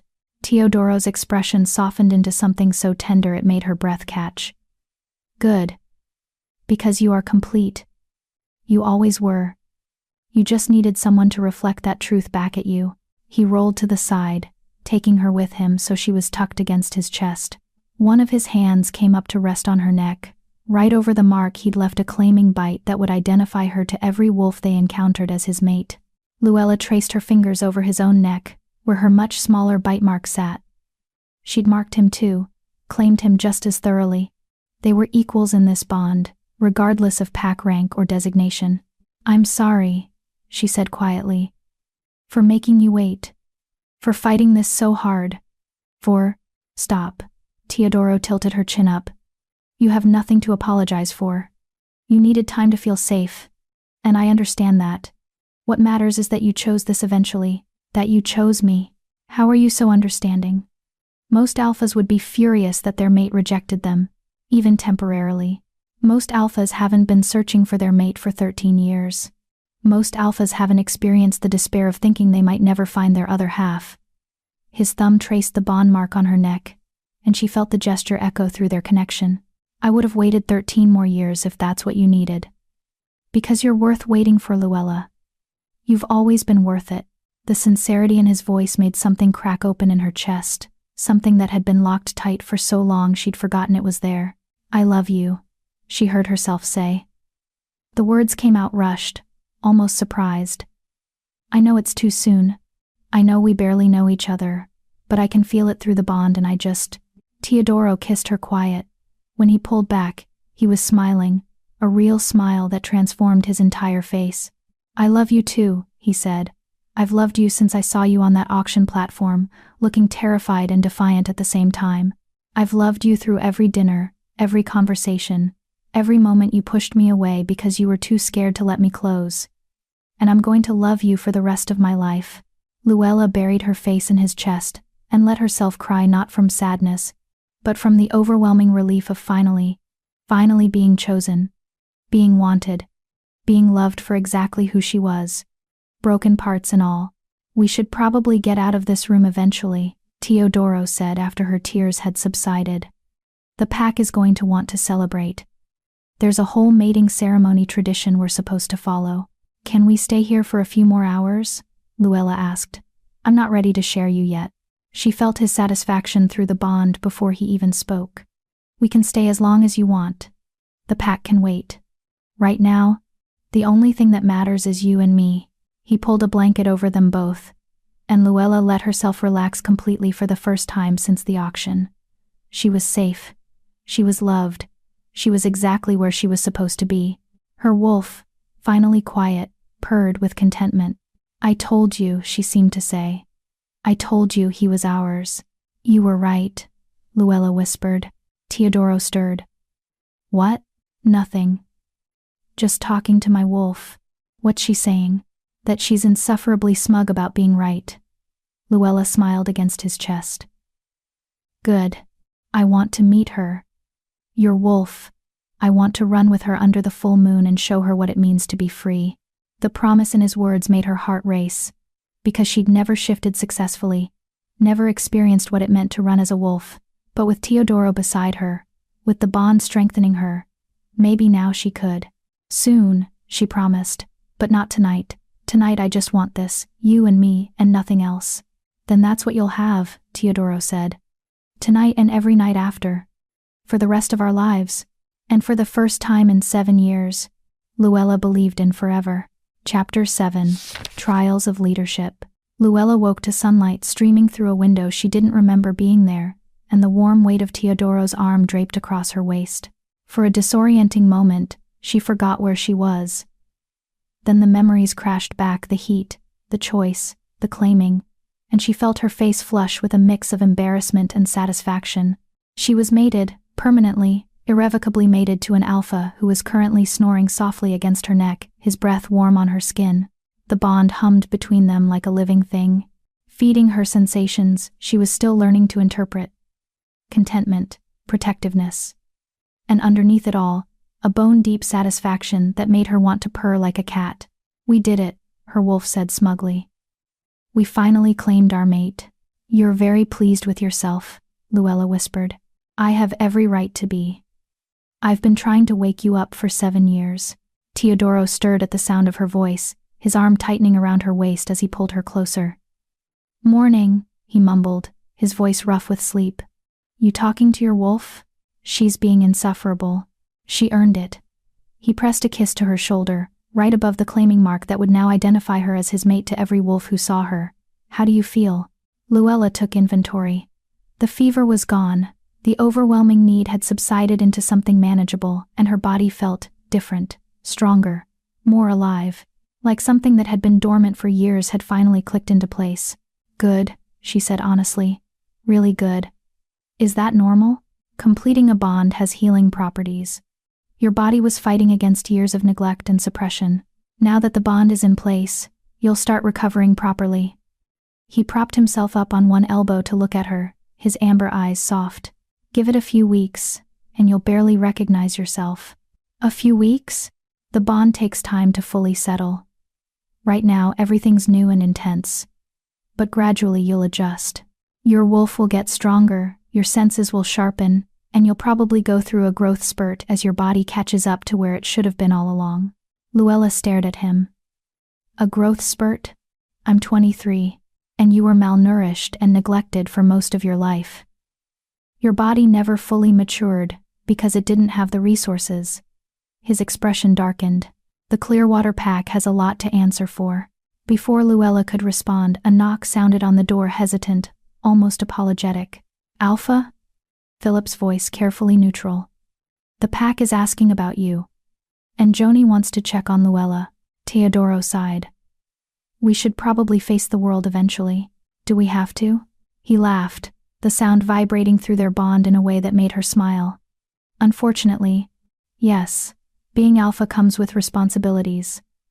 But..." He leaned down to kiss her thoroughly, taking his time until she was breathless. "We can take our time getting ready." 30 minutes later, showered and dressed in clothes that Philip had thoughtfully left outside the door, Luella followed Teodoro up from the lower levels. Her legs were shaky, partly from exertion, partly from nerves, but she forced herself to keep moving. The pack house was unusually quiet. Too quiet. "Where is everyone?" Luella whispered. "Probably in the Great Hall," Teodoro said, "waiting to congratulate us, or interrogate us, possibly both." He wasn't wrong. The moment they entered the Great Hall, 60 pairs of eyes locked onto them. The pack had assembled every member, from the oldest elders to the youngest children, and they stood in complete silence as Teodoro led Luella to the front of the room. She could feel their eyes on her neck, on the claiming mark that was impossible to hide. Could sense their curiosity, their skepticism, their judgment. "They think I'm not good enough for him," she thought. "Then they're idiots." Her wolf snapped back. "We're exactly good enough. Better than good enough. We're perfect for him." The fierce certainty in her wolf's voice made Luella straighten her spine. She might be an Omega. She might be from a pack that had sold her like property, but she was Teodoro's mate. And that meant something here. Teodoro raised his hand. And the murmuring that had started died instantly. "I'm sure you've all noticed by now," he said, his voice carrying easily across the room, "that Luella and I have completed our mate bond. As of last night, she is officially my mate, and you're Luna." Luna. The word sent a shock through Luella's system. She'd been so focused on the mate bond that she hadn't considered the political implications. As Alpha's mate, she wasn't just Teodoro's partner, she was second in command of the entire pack. The silence stretched for a beat too long. Then Joni stepped forward, her blue eyes bright with approval. "Welcome to the family, Luna," she said formally, then shocked everyone by pulling Luella into a fierce hug. "About damn time." The gesture broke the tension. Wolves began moving forward, offering congratulations and cautious welcomes. Some were genuine, like Guy, who bounced up with his characteristic enthusiasm and declared that he'd bake a special cake for the occasion. Others were more reserved, clearly waiting to see if this Omega from a disgraced pack would be able to handle the responsibility of being Luna. Gail Fisher was among the reserved group. She approached slowly, her hazel eyes assessing Luella with new intensity. "Congratulations," she said. "I meant what I said before. Teodoro doesn't do anything without reason. If he chose you, there's a reason. Thank you, I think." It wasn't entirely a compliment. Being Luna isn't just about being the Alpha's mate. It's about leading, making hard decisions, putting the pack's needs before your own. Can you do that? The challenge was clear. Luella felt Teodoro tense beside her, felt his protective instincts flare through the bond. But she placed a hand on his arm, stopping him from intervening. "I don't know," Luella said honestly. "I've never led anyone before. I've never been responsible for more than my own survival. But I'm willing to learn, and I'm willing to work harder than anyone expects to prove I'm worthy of this position. Something shifted in Gale's expression. Not quite approval, but maybe respect. Fair enough, she said. I'll reserve judgment until I see what you're capable of. She walked away, and Luella released the breath she'd been holding. That went better than expected, Philip said, appearing at her other side. Gale doesn't usually give people second chances. She didn't give me a first chance. That was more like a probationary period. Philip grinned. Welcome to pack politics, Luna. It's all probationary periods and proving yourself over and over again. The rest of the morning was a blur of introductions and barely concealed assessments. Luella met the pack's teachers, who ran the school for young wolves. The hunters, who provided food for the pack. The builders, who maintained the territory's structures. The healers, who worked under Joni's supervision. Each interaction felt like a test she wasn't entirely sure she was passing. By noon, her head was pounding, and the bond was transmitting Teodoro's growing concern. You need a break, he said quietly, pulling her aside. This is overwhelming for anyone, let alone someone who's been through what you've been through. I'm fine. You're exhausted. I can feel it through the bond. He guided her toward their office, ignoring the curious stares. We're taking an hour. The pack can survive without us for 60 minutes. The office was exactly as Luella remembered. Warm, lived in, comfortable. But now there was a second desk beside Teodoro's, already set up with fresh notebooks and pens. I had it brought in this morning, he explained. I figured you'd need your own workspace. Luna has responsibilities separate from the Alpha's duties. Luella stared at her desk, and felt something crack in her chest. What responsibilities? She asked quietly. I don't know how to be a Luna. I don't know what I'm supposed to do. Teodoro pulled her down onto the leather couch, settling her against his side in a position that was becoming familiar. You learn. Same way I learned to be Alpha, through trial and error, guidance from the elders, and a willingness to admit when you don't know something. What if I'm terrible at it? Then we'll figure it out together. But Luella, you've survived 7 years of abuse and neglect. You've maintained your humanity when most wolves would have broken. You've stayed kind and hopeful despite having every reason to become bitter. Those qualities make you exactly the kind of Luna this pack needs. The pack doesn't trust me yet. No, they don't, but they will.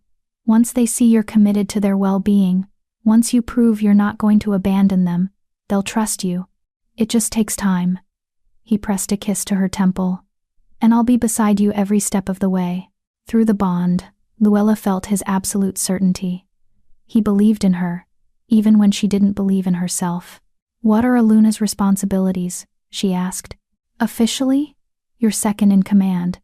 If something happens to me, you lead the pack. You mediate disputes, especially those involving females or children. You oversee domestic matters, food distribution, housing assignments, education. You represent the pack in negotiations with other packs, particularly when it comes to alliances or territorial agreements. Luella felt her panic rising. That's a lot.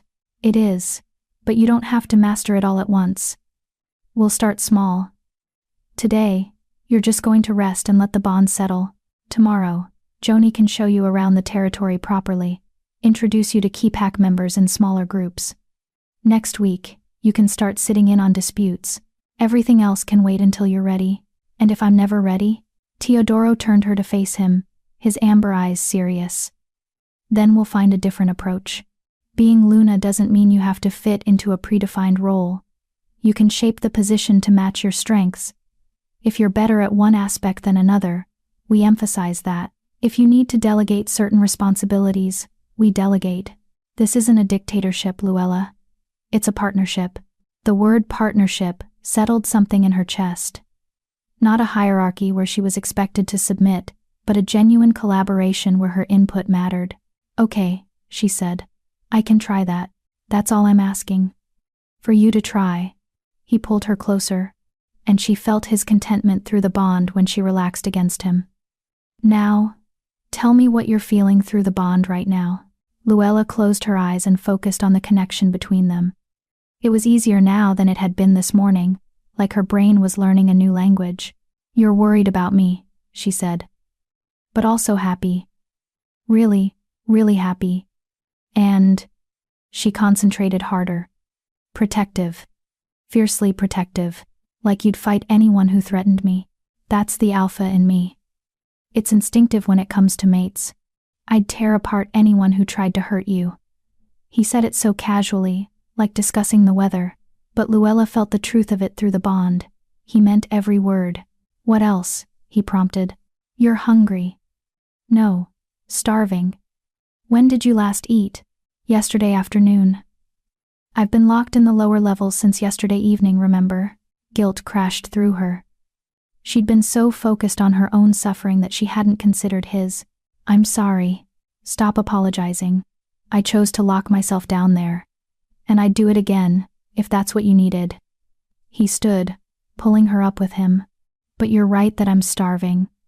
Let's go raid the kitchen before Guy gets any ideas about that celebration cake.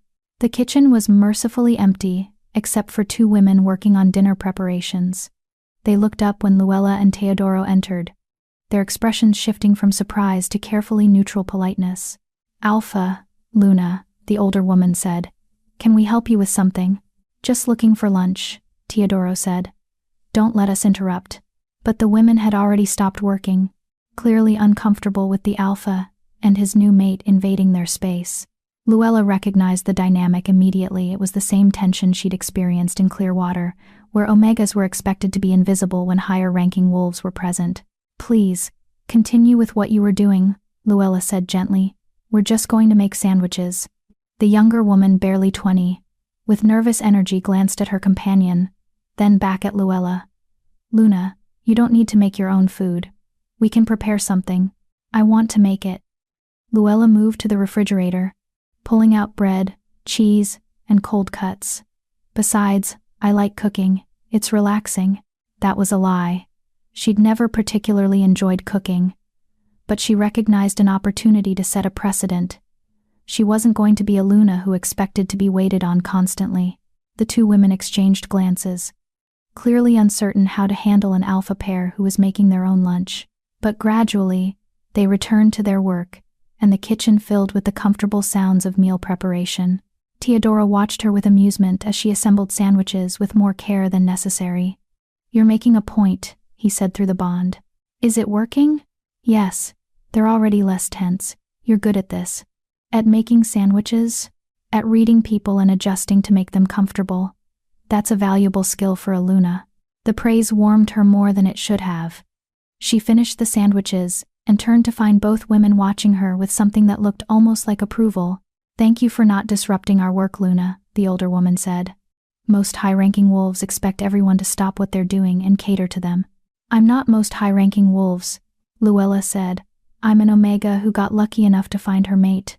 And I haven't forgotten what it's like to be at the bottom of the hierarchy. The words hung in the air for a moment. Then the younger woman smiled a real, genuine smile. I think you're going to be a good Luna, she said shyly.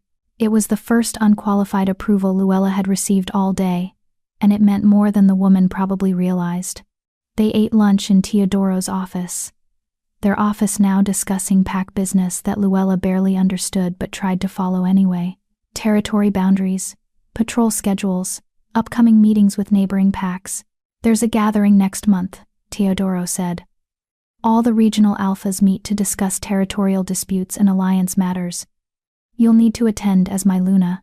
A gathering of alphas, Luella said faintly. That sounds terrifying. It's political theater, mostly. A lot of posturing and showing off.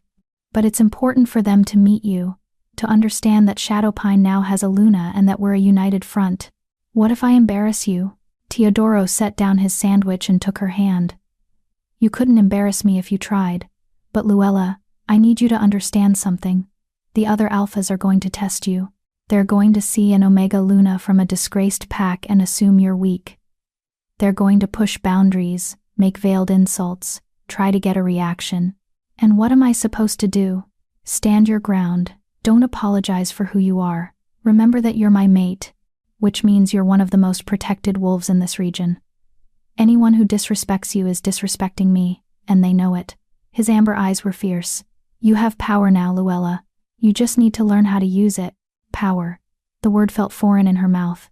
But through the bond, she felt Teodoro's absolute certainty that she could handle this. Maybe he was right. Maybe she was stronger than she thought. That evening, Joni arrived with an armful of books.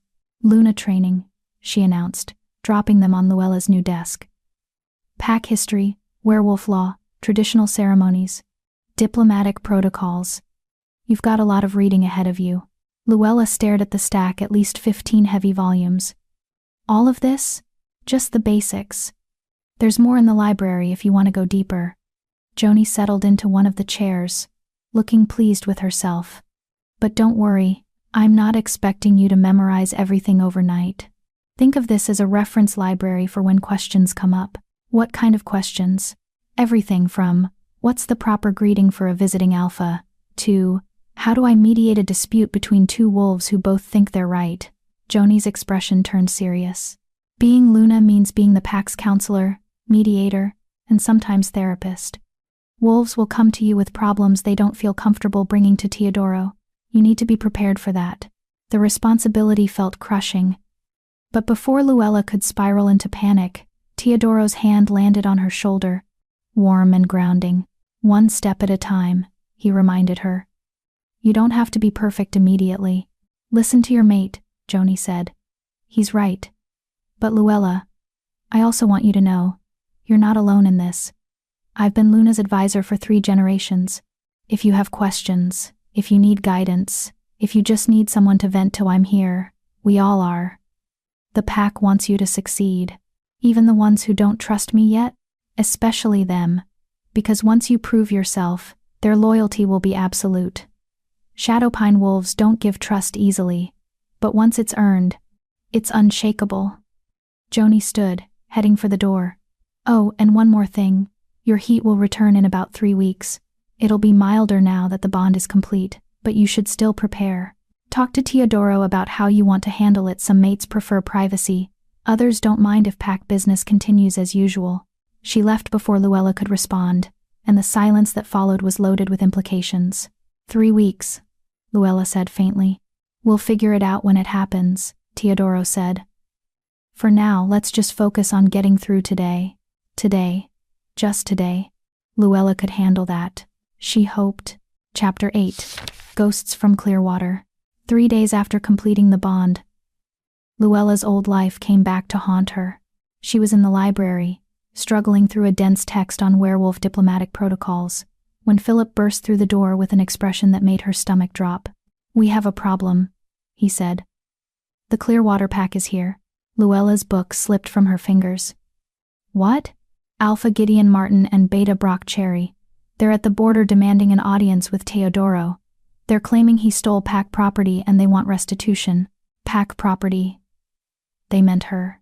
Luella stood on shaking legs, her wolf rising with a snarl that surprised them both. "Where's Teodoro?" "Eastern border with the patrol unit. I've already sent word, but it'll take him 20 minutes to get back. And the Clearwater wolves are getting aggressive. They're threatening to file a formal complaint with the regional council if we don't." "I'll handle it." Philip stared at her. "Luna, with all due respect, you've been mated for 3 days. You don't have to. They sold me."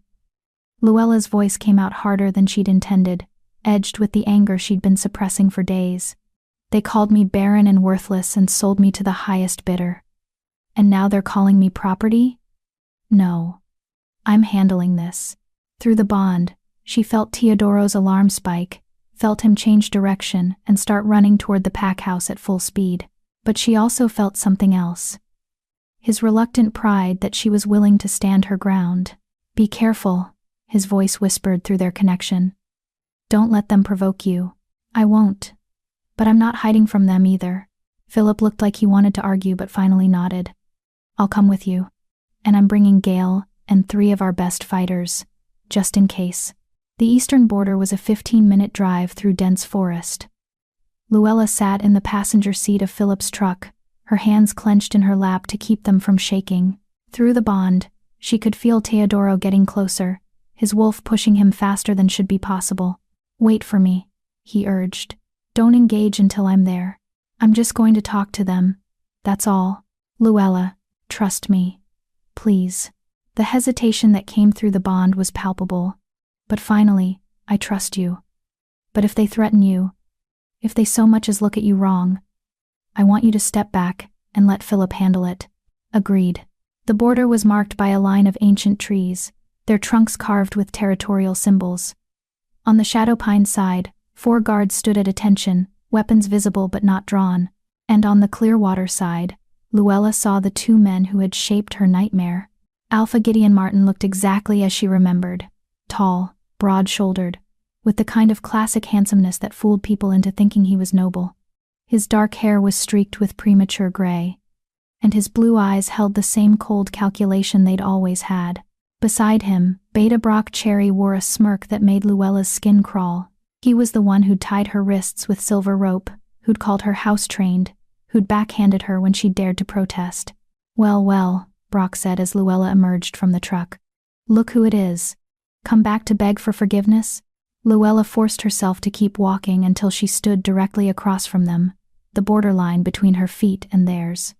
Philip flanked her left side, Gale her right, and she felt the protective stance of the 3 fighters behind her.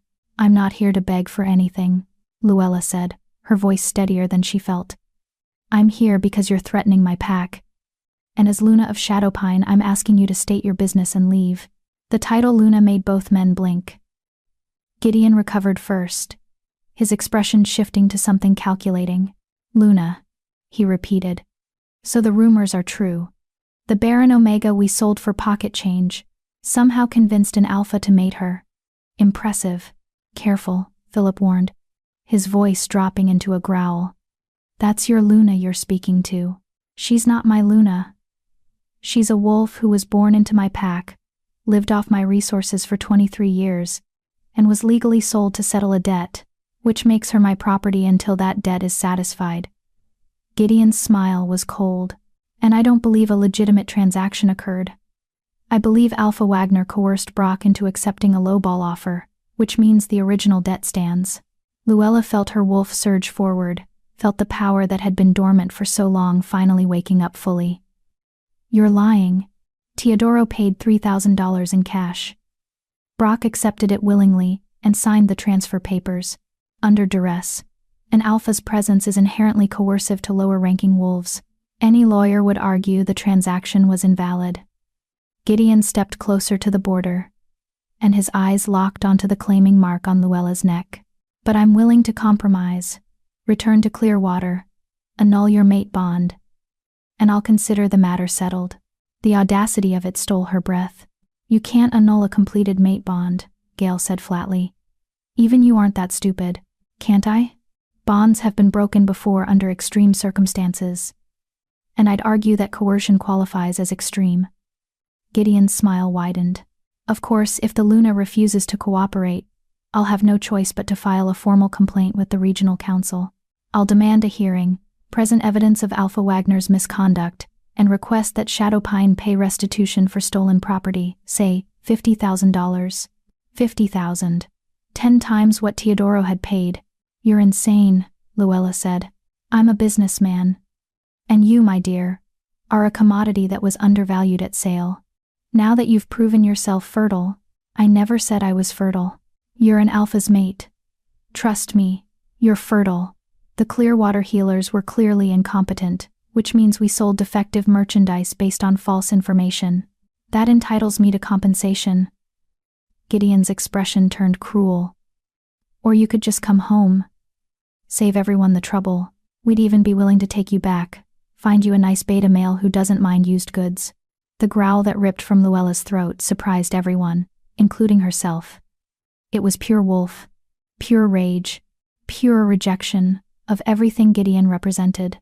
"I am not property," she snarled. "I was never your property. I was a member of your pack who you neglected, abused, and sold because it was convenient. And now you have the audacity to show up at my territory, threaten my mate, and demand that I come back to the pack that threw me away?" "Luella," Philip's hand on her arm was gentle but firm. "Step back," but she couldn't. 7 years of suppressed rage was bubbling to the surface, and her wolf was done being silent. "You want to file a complaint? Go ahead. I'll tell the regional council exactly how Clearwater Pack treats its Omegas. I'll describe every beating, Every insult, every meal I was denied because I wasn't useful enough. I'll explain how you tied me up with silver rope that left burns on my wrists for days. I'll detail how you sold me to the first buyer who would take me, no questions asked, because paying your gambling debts was more important than my safety. Gideon's expression darkened. Watch your tone, Omega. You might have fooled the Shadowpine Alpha, but I know what you really are. A worthless Barren. A massive black wolf exploded from the forest, moving so fast it was barely visible. One moment Gideon was standing at the border. The next he was on his back with Teodoro's jaws inches from his throat. Teodoro had shifted mid-run, and now he stood over the Clearwater Alpha in a position of absolute dominance. His lips were pulled back in a snarl that promised violence, and through the bond, Luella felt his rage burning like wildfire. Nobody calls my mate worthless. Nobody. Teodoro, don't. Luella started forward, but Philip caught her arm. Let him handle this, the beta said quietly. Gideon crossed a line. This is alpha business now. Brock had stumbled backward, his face pale. The Clearwater guards who'd accompanied them looked ready to bolt, and Gideon, pinned beneath a wolf that outweighed him by at least 50 pounds, had gone very, very still. Teodoro shifted back to human form, but he didn't move off Gideon. He crouched over the other alpha, naked and feral and absolutely terrifying. You have 10 seconds to leave my territory, Teodoro said, his voice barely human. And if I ever hear that you've contacted Luella again, if you ever threaten her, if you so much as think about filing a complaint against her, I will challenge you to formal combat and I will kill you. Do you understand me? Gideon nodded, his throat working. Say it. I need to hear you say you understand. I understand. The words came out choked. Teodoro stood, allowing Gideon to scramble to his feet. The Clearwater Alpha was trembling, actually trembling as he backed toward his side of the border. This isn't over. Gideon tried one last time. Yes, it is. Teodoro's voice was flat. Final. You sold her. You gave up any claim to her the moment you accepted my money. She belongs to Shadowpine now. She belongs to me, and if you ever forget that, I'll remind you in ways you won't enjoy. Brock was already dragging Gideon away, muttering urgently about not antagonizing an alpha on his own territory. The Clearwater guards followed, and within minutes, the forest had swallowed them completely. The moment they were gone, Teodoro turned to Luella, his amber eyes still wild. Are you okay? Did they hurt you? I'm fine. You didn't have to. Yes, I did. He pulled her into his arms, burying his face in her hair as he took deep breaths, clearly trying to calm his wolf. I heard what he said through the bond. The worthless comment, and I couldn't let that stand. He's a coward and a liar. His opinion doesn't matter, but it hurt you. I felt it through the bond. Teodoro pulled back, cupping her face in his hands. And when my mate is hurt, my wolf demands retribution. Your wolf is a little dramatic. My wolf is protective of what's his. He kissed her forehead, then her nose, then her lips. But you handled that well. Better than I expected, honestly. You stood your ground, didn't let him intimidate you, and you were about 3 seconds away from shifting and ripping his throat out yourself. I was. Your eyes were changing. I could see your wolf right at the surface. Teodoro's smile was proud. She's getting stronger. Another few weeks, and I bet you'll be able to shift completely. The idea sent a thrill through Luella and terror in equal measure. What if I can't control it? Then I'll teach you. That's what mates do. We help each other become the best versions of ourselves. He finally seemed to notice he was still naked and glanced at Philip. Someone want to grab me some clothes? Philip tossed him a bag from the truck. Already prepared. I've learned to carry spare clothes whenever you're around. As Teodoro dressed, Luella found herself replaying the confrontation. The way Gideon had looked at her, not with recognition or regret, but with calculation. Like she was still a commodity he could exploit. He's going to file that complaint, isn't he? She said quietly. Teodoro's expression hardened. Probably. Gideon's the type to push until someone pushes back harder. But let him try. The regional council knows his reputation. They know Clearwater Pack has issues with how they treat their omegas. And when they see that you're my mate, that you're thriving in Shadowpine, They'll dismiss his complaint as what it is. Sour grapes from an alpha who lost a valuable asset. I'm not an asset. No, you're not. You're my mate, my Luna, and the most important person in my life. But to Gideon, you're a bargaining chip he lost, and he's going to have to live with that. Teodoro took her hand, lacing their fingers together. Come on, let's go home. You've had enough drama for one day. But the drama wasn't over. They'd barely returned to the pack house when Joni met them at the door, her expression grim. We have a visitor, she said. A representative from the regional council. She says there's been a complaint filed and she needs to investigate immediately. Luella felt her stomach drop. Already? It's been less than an hour. Gideon must have filed it before he came to the border. He was planning this. Teodoro's jaw tightened. Where is she? Your office. And Teodoro? She's not friendly. I'd prepare for a hostile interrogation. The representative was a severe-looking woman in her 50s, with steel-gray hair pulled back in a tight bun and eyes that missed nothing. She wore the formal robes of a council mediator, and she didn't stand when Teodoro and Luella entered. Alpha Wagner, Miss Martin. The deliberate refusal to use Luella's title was telling. I'm mediator Esther Bartlett from the regional council. I'm here to investigate allegations that you, Alpha Wagner, coerced Beta Brock Cherry into selling Miss Martin under false pretenses, and that you've subsequently held her against her will. That's absurd, Teodoro said. I paid fair market value, and Luella is my mate. The bond is complete and willing. So you claim. However, I need to speak with Miss Martin privately to verify that claim. Mate bonds have been falsified before, and the council takes allegations of trafficking very seriously. Trafficking? Luella's voice came out sharp. You think Teodoro trafficked me? I think Alpha Martin of Clearwater has filed a very detailed complaint, complete with testimony from multiple pack members, suggesting that you were coerced into this bond, and until I can verify otherwise, I'm obligated to investigate. Esther's cold gaze locked onto Luella. So I'll ask you directly, Miss Martin, are you being held here against your will? The question hung in the air, heavy with implications.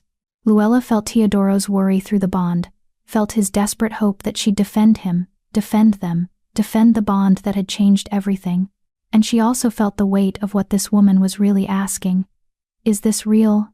Or are you just another Omega who learned to perform happiness to survive?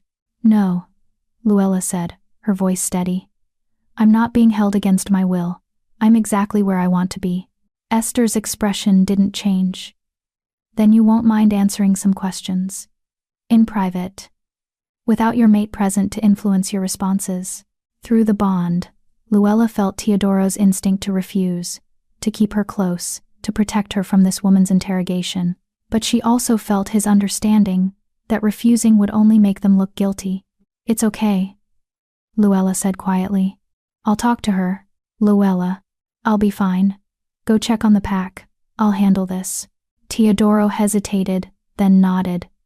But before he left, he pulled her close and whispered, Tell the truth. All of it. Don't try to protect me, or make things sound better than they were. If this is real, and it is, then the truth will prove it. He left, and Luella was alone with the mediator who held her future in her hands. Sit, Esther commanded, pulling out a recording device.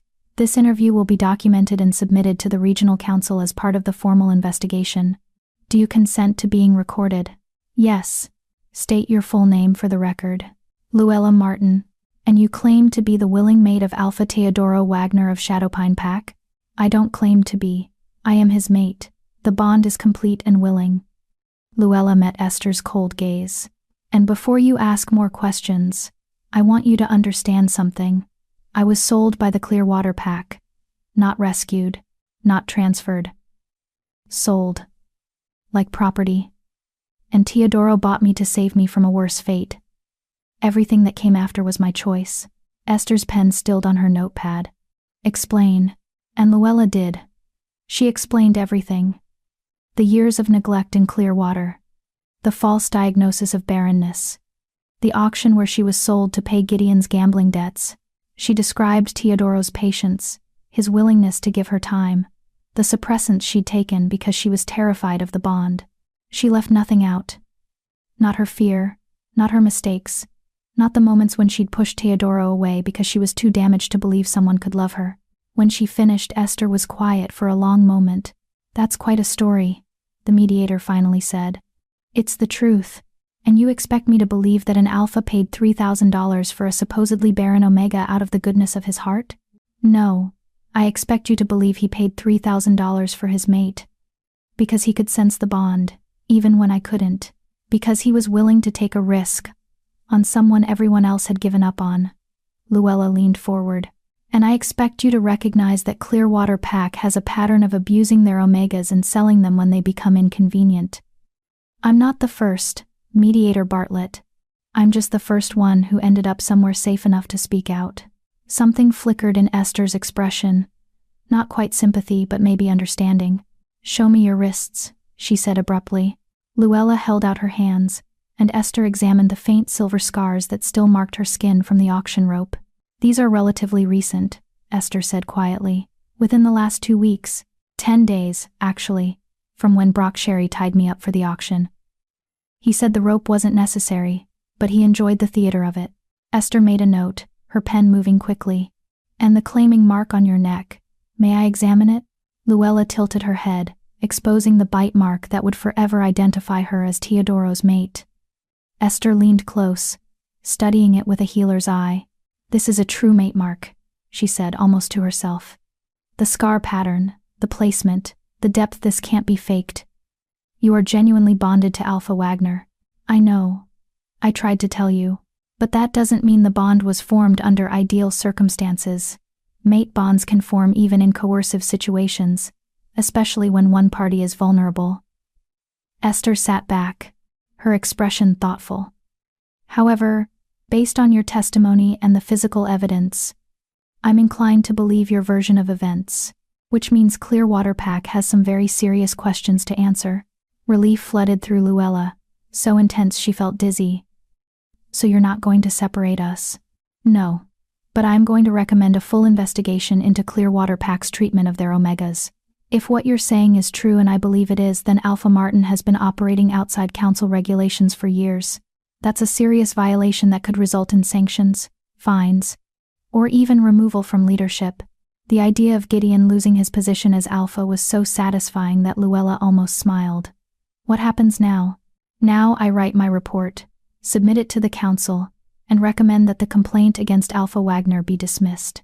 I'll also recommend that Clearwater Pack be placed under council supervision pending investigation." Esther stood, gathering her materials.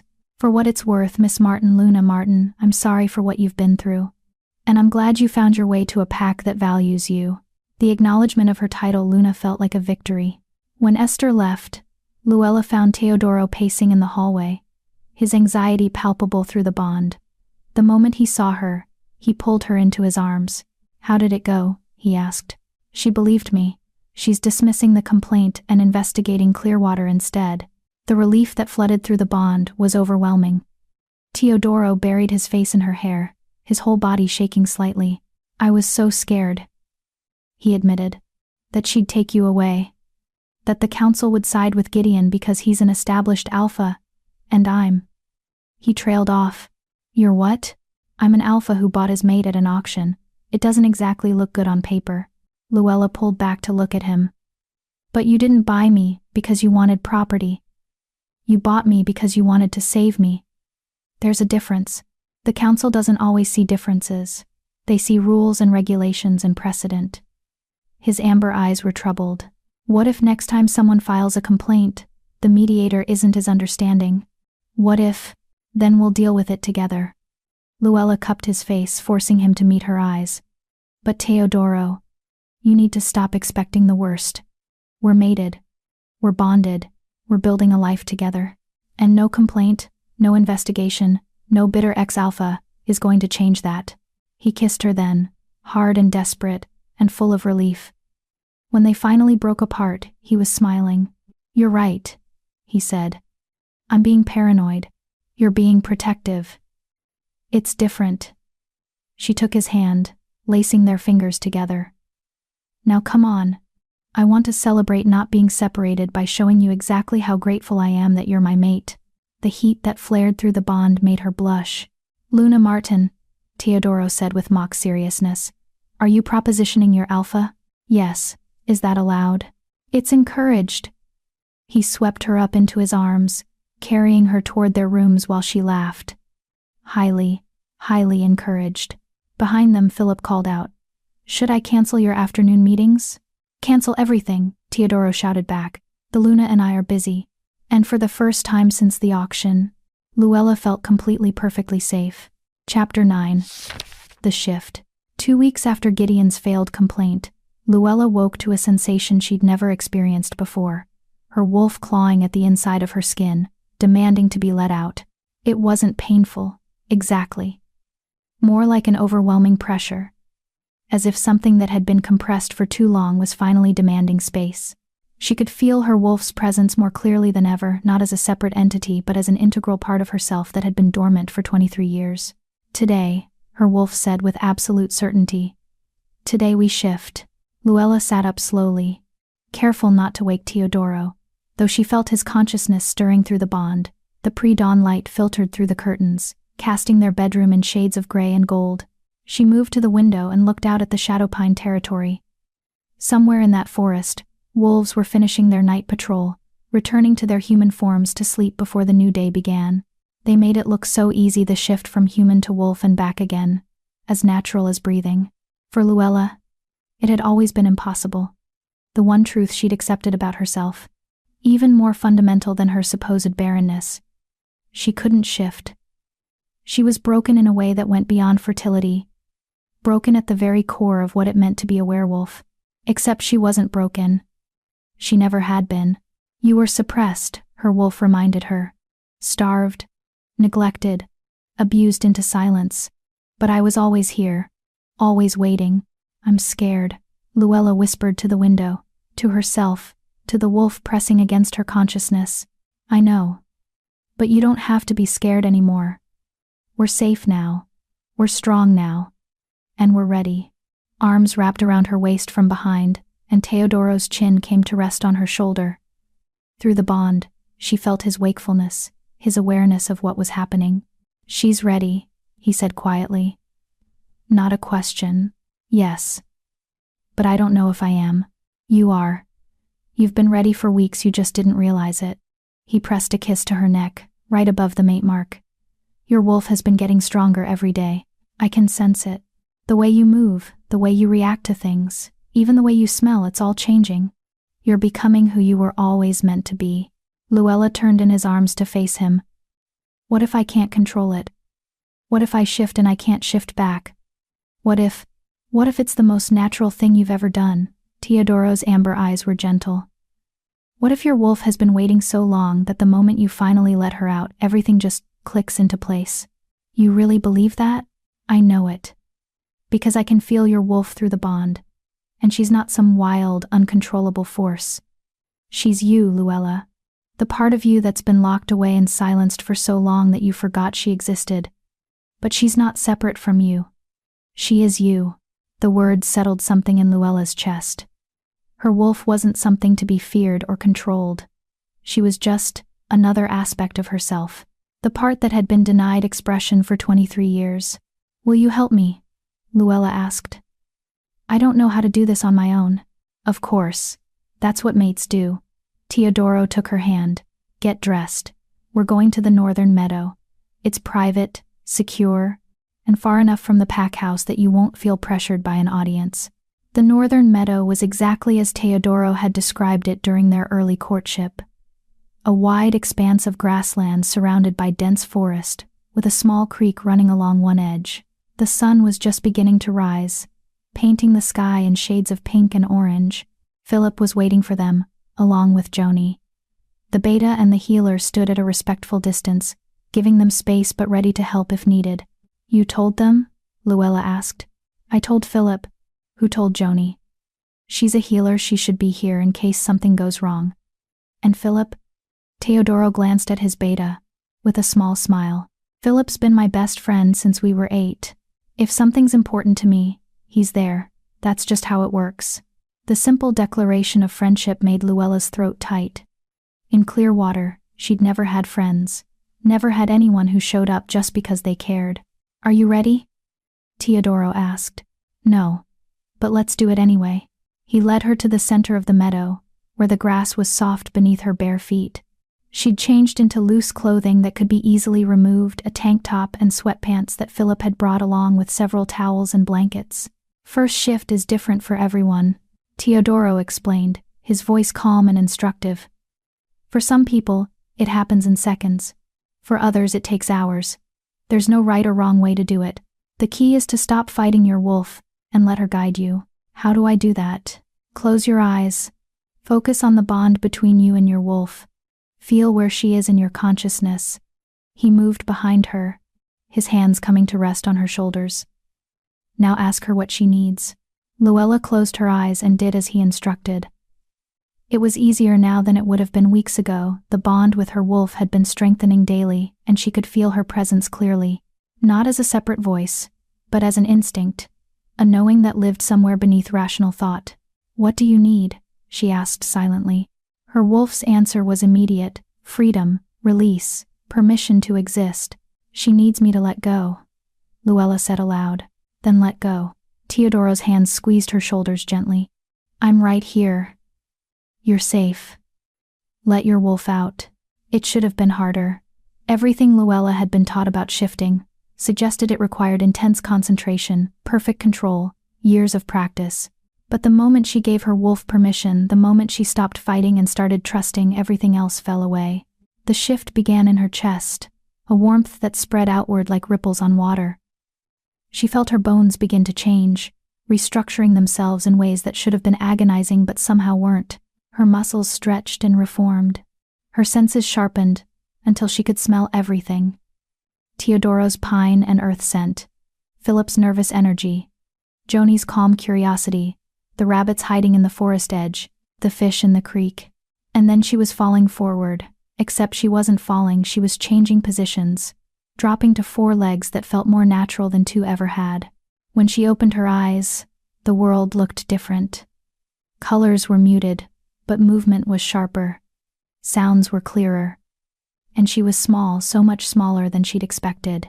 Not the massive wolf that Teodoro became, but something more delicate. Faster. She looked down at her paws, gray-brown with white markings, and felt a surge of joy so intense it made her want to howl. "We did it," her wolf sang. "We're finally whole." "Luella." Teodoro's voice was thick with emotion. "Look at you." She turned to face him and saw tears in his eyes. Through the bond, she felt his overwhelming pride, his relief, his absolute certainty that she was perfect exactly as she was. He shifted in seconds, his massive black wolf appearing where the human had stood. He was easily twice her size, all power and dominance and controlled strength. But when he approached her, it was with careful gentleness, as if she were something precious that might break. Their noses touched, and the bond flared so bright it was almost blinding. "Mine," Teodoro's wolf said through their connection. Not possessive but reverent. "My mate, perfect and whole in mine." "Yours," Luella's wolf agreed. "And you're ours." From the edge of the meadow, she heard Joni's delighted laugh. "She's beautiful." A gray wolf with Luna's markings. Look at the white on her chest. "That's the mark of leadership." "She's fast too," Philip added. "Look at those legs. I bet she could outrun half the patrol unit." But Luella barely heard them. She was too focused on Teodoro, on the way he was looking at her like she'd hung the moon. And then he was backing away, crouching low in a playbow that was an unmistakable invitation. "Run with me," he urged. "Let me show you what it means to be free." So she ran. She burst forward with a speed that surprised them both, her legs eating up the distance faster than should be possible for a wolf her size. Teodoro chased after her, and for the first time in her life, Luella understood what it meant to be a werewolf. This was what she'd been denied. This joy, this freedom, this absolute rightness of existing in her true form. They ran through the meadow and into the forest, weaving between trees with an agility that would have been impossible in human form. Teodoro stayed close but never crowded her, letting her set the pace, letting her discover her own capabilities. When they finally stopped at a small waterfall hidden deep in the territory, Luella was panting but exhilarated. She'd never felt so alive, so present, so completely herself, Teodoro shifted back to human form. And after a moment of concentration, Luella managed to do the same. The shift back was easier than the shift out had been. As if her body remembered what it was supposed to be, she stood on shaking legs, completely naked and covered in a light sheen of sweat, and found Teodoro watching her with an expression that made her flush. "That was incredible," she gasped. I didn't know it could feel like that." "Like what?" "Like coming home. Like finally being complete." She laughed, the sound bright with disbelief. "I shifted, Teodoro. After 23 years of being told I was broken, I actually shifted." He pulled her into his arms, and she felt his pride and joy and love flooding through the bond in waves. "You were never broken. You were suppressed. And now you're free. Because of you. Because you gave me a place where I felt safe enough to let my wolf out. We did this together," Teodoro corrected. "Your wolf was always there. She was just waiting for the right moment. For the right person to believe in her." Luella pressed her face against his chest and let herself cry, not from sadness but from overwhelming relief. She'd spent so many years believing the lie that she was fundamentally flawed, that some essential part of being a werewolf had been denied to her. And now she knew the truth. She'd been whole all along. When they returned to the meadow, Joni was waiting with towels and warm clothes. She pulled Luella into a fierce hug the moment she was decent. "I knew it," the healer said. "I told you your wolf was just sleeping. And what a wolf she is. Fast, graceful. And those Luna markings, the pack is going to lose their minds when they see you." "Luna markings?" Luella asked. "The white patches on your chest and paws. They're rare, only certain bloodlines carry them. They mark you as natural leadership, someone born to guide and protect." Joni's blue eyes were bright with satisfaction. "The old legends say wolves with Luna markings are blessed by the moon herself. Don't fill her head with superstition," Philip said, but he was smiling. "Though I will say, Luna, you're fast. I've never seen a first shift wolf move like that." "It felt natural," Luella admitted. "Like something I'd been doing my whole life, even though I'd never done it before. That's how it should feel. Shifting isn't something you learn, it's something you remember. Your wolf knows what to do. You just had to trust her." They walked back to the pack house together, Luella leaning against Teodoro's side as exhaustion caught up with her. Shifting took energy, and her body was still adjusting to the demands of transformation. When they entered the great hall, conversation stopped. Every wolf present turned to stare at Luella, and she saw the exact moment they recognized what had changed. Her scent was different now, richer and more complex. The scent of a wolf who'd finally claimed her birthright. She shifted, someone whispered. The whisper spread through the room like wildfire. Wolves began standing, moving closer, their expressions ranging from shock to approval to genuine joy. Guy was the first to speak up, his voice carrying across the hall. "Luna shifted. The Barren Omega who supposedly couldn't shift managed it in less than a month with Shadowpine." The comment, meant as celebration, made several wolves flinch. But Luella smiled because Guy was right. She'd done in 3 weeks what the Clearwater healers had declared impossible, and that was worth celebrating. Gail Fisher pushed through the crowd, her hazel eyes assessing. "I want to see her." In wolf form. It wasn't a request. It was a challenge, not hostile, but definitely testing. The pack needed to see their Luna's wolf with their own eyes, needed to judge her strength and speed and worth. Luella met Teodoro's eyes, and through the bond, she felt his question. "Are you ready for this?" "No. But I'm doing it anyway." She shifted in the middle of the great hall, in front of 60 watching wolves. The transformation was easier this time, faster, and when she stood on 4 legs with her gray-brown coat and white Luna markings clearly visible, she heard the collective intake of breath. "She's beautiful," someone said. "Look at those markings. She's smaller than I expected. But look at her legs. She's built for speed." Gail approached slowly, giving Luella time to react. When she reached out to touch Luella's head, it was with respect, rather than dominance. "You're Luna," she said quietly. "In name and in truth. Welcome to the pack, sister." The formal acceptance made something crack in Luella's chest. Sister, not subordinate, not property, not tolerated presence. Sister. One by one, the other wolves approached to offer their own acceptance. Not all of them, there were still a few holdouts.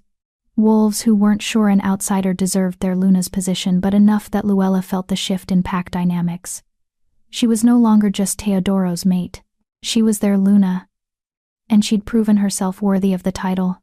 When the crowd finally dispersed, Luella shifted back to human form and found herself swaying with exhaustion. Teodoro caught her before she could fall, lifting her easily into his arms. "That's enough excitement for one day," he said. "You need rest." "But you should rest. Let your body recover from 2 shifts in one day. Everything else can wait." He carried her up to their rooms, and Luella was asleep before her head hit the pillow. She dreamed of running through the forest, of chasing rabbits and splashing through streams and howling at the moon. She dreamed of the pack running beside her, accepting her as one of their own. She dreamed of Teodoro's black wolf and her gray-brown wolf, running side by side through territory that would forever be their home. When she woke hours later, it was to the sound of celebration outside. Music, laughter, the smell of roasting meat. "What's happening?" she asked groggily. Teodoro appeared in the doorway, holding a tray of food. Guy convinced the pack mothers to throw an impromptu celebration. Apparently, the Luna's first shift is a traditional cause for celebration, even if it happens later than usual. "They're celebrating for me? They're celebrating you. There's a difference." He set down the tray and sat on the edge of the bed. "Eat something, then get dressed. The pack wants to run with their Luna under the full moon." Luella looked out the window and saw that evening had arrived while she slept. And yes, the moon was rising full and bright and impossibly beautiful. "I've never run with a pack before," she admitted. "Then tonight, you'll learn." Teodoro's smile was warm. "And Luna? Your wolf is going to love it." He was right. When Luella shifted and ran out into the forest with 60 wolves surrounding her, protecting her, celebrating her, she finally understood what it meant to belong. Not as property, not as a tolerated presence, but as pack, as Luna, as someone who mattered. And when Teodoro's wolf pressed against her side, his contentment flooding through their bond, Luella howled a clear, joyful sound that was answered by every wolf in the territory. "This," her wolf said, "this is what freedom feels like." And Luella, for the first time in her life, understood that she was finally, completely, perfectly free. Chapter 10. Full Circle. 3 months after her first shift, Luella stood in front of the full-length mirror in their bedroom, barely recognizing the woman staring back at her. She'd grown 2 inches. Teodoro had been right about the growth spurt. Her body had filled out with muscle and curves that came from proper nutrition and regular shifting. Her skin glowed with health, her hair was thick and lustrous, and her eyes held a confidence that would have been unthinkable 6 months ago. But the biggest change was internal. She could feel her wolf constantly now, not as a separate presence but as an integrated part of herself. And through the bond with Teodoro, she felt complete in ways she'd never imagined possible. "You're staring at yourself again," Teodoro said from the doorway, amusement in his voice. "I still can't believe this is me." Luella turned to face him, taking in his formal attire: black suit, pressed shirt, the silver pin that marked him as Alpha of Shadowpine. "Are you sure I'm ready for this? The regional gathering? You've been preparing for weeks. You know the protocols, you know the key players, and you know how to handle yourself." He moved closer, adjusting the collar of her dress, a deep blue that brought out her eyes. "But more importantly, you're my mate and my Luna. That's all the qualification you need. The other alphas are going to test me. You said so yourself, and you're going to handle them beautifully. Because you're not the scared Omega I bought at that auction anymore, Luella. You're a Luna, who runs with her pack, who mediates disputes with wisdom beyond her years, who stood up to her former Alpha and won. They'd be fools to underestimate you." The pep talk helped, but Luella still felt butterflies as they loaded into the SUV with Philip and Gale. The regional gathering was held quarterly, bringing together all the alphas from their territory to discuss borders, alliances, and disputes. This would be Luella's first appearance as Luna, and she knew every eye would be on her, especially since word had spread about what happened with Gideon. "Has the council finished their investigation?" Luella asked as Philip drove them toward the neutral meeting grounds. They released their preliminary findings last week, Teodoro said, his expression darkening. Clearwater Pack has been placed under formal probation. They found evidence of systematic Omega abuse, financial mismanagement, and falsification of medical records. Falsification? Luella's head snapped toward him. You mean, the healers were deliberately misdiagnosing Omegas as Barren to justify selling them? You weren't the first, Luella.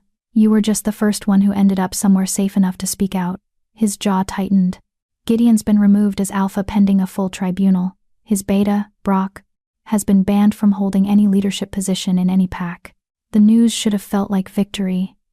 Instead, Luella felt a deep sadness for all the other Omegas who hadn't been as lucky as she was. What happens to the pack now? She asked. The council's appointed an interim Alpha, someone from outside the pack who specializes in rehabilitation.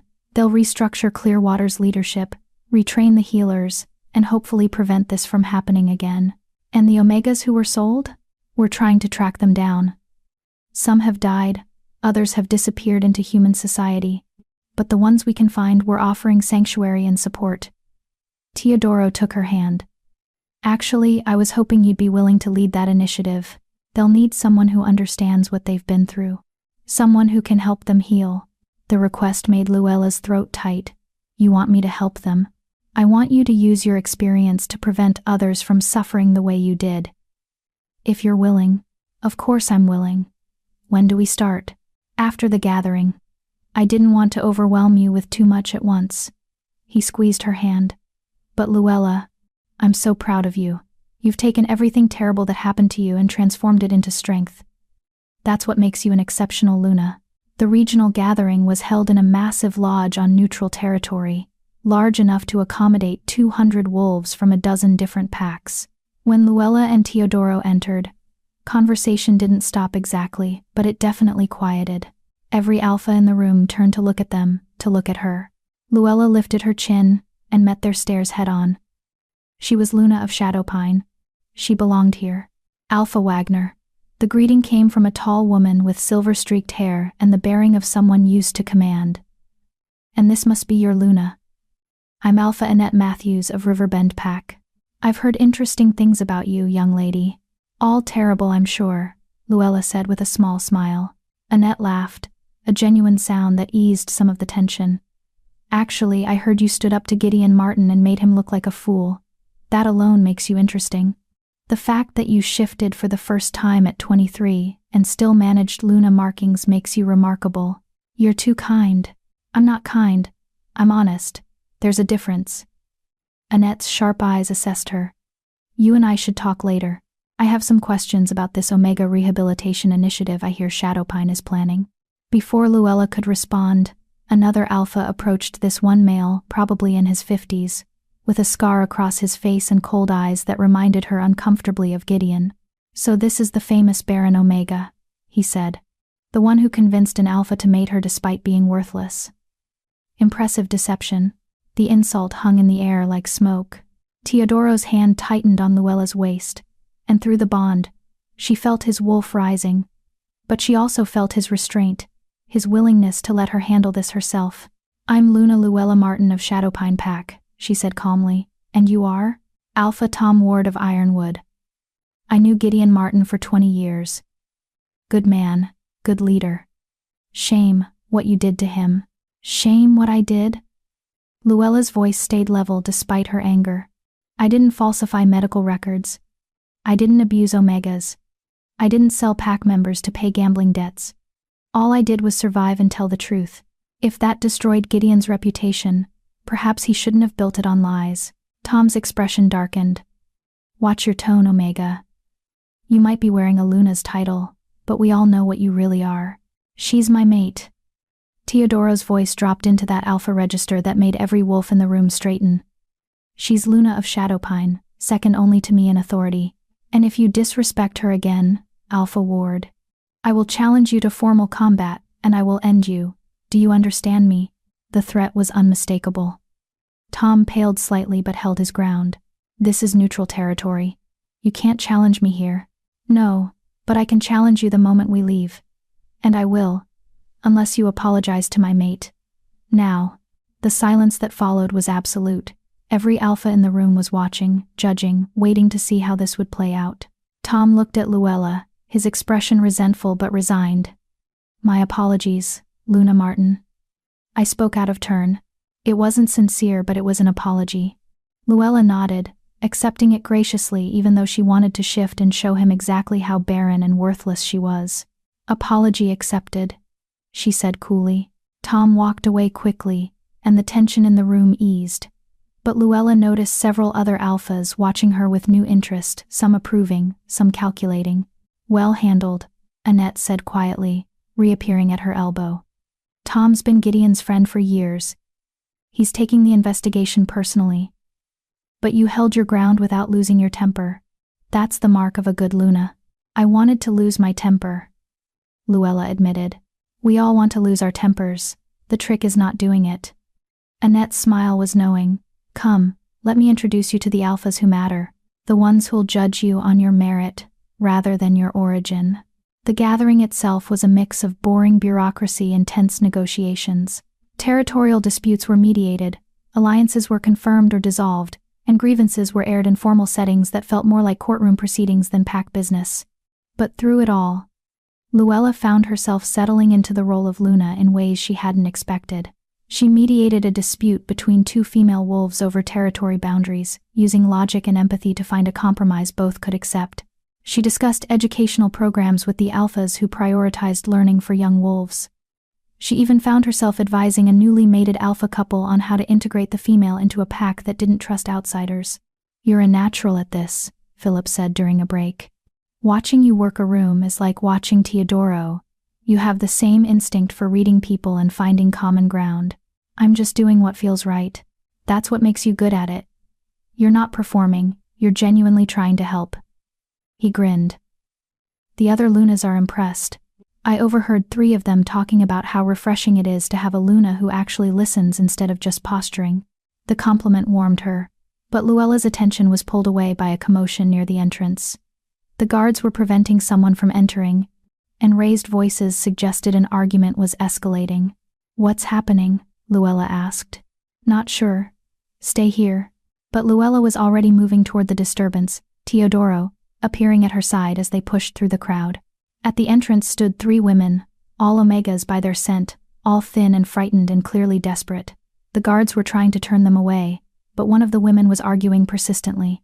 "Please, we need to speak with Luna Martin of Shadowpine," the woman was saying. "We heard she was helping Omegas who were sold by Clearwater. We need her help. Please." "I'm Luna Martin," Luella said, stepping forward. "Let them in."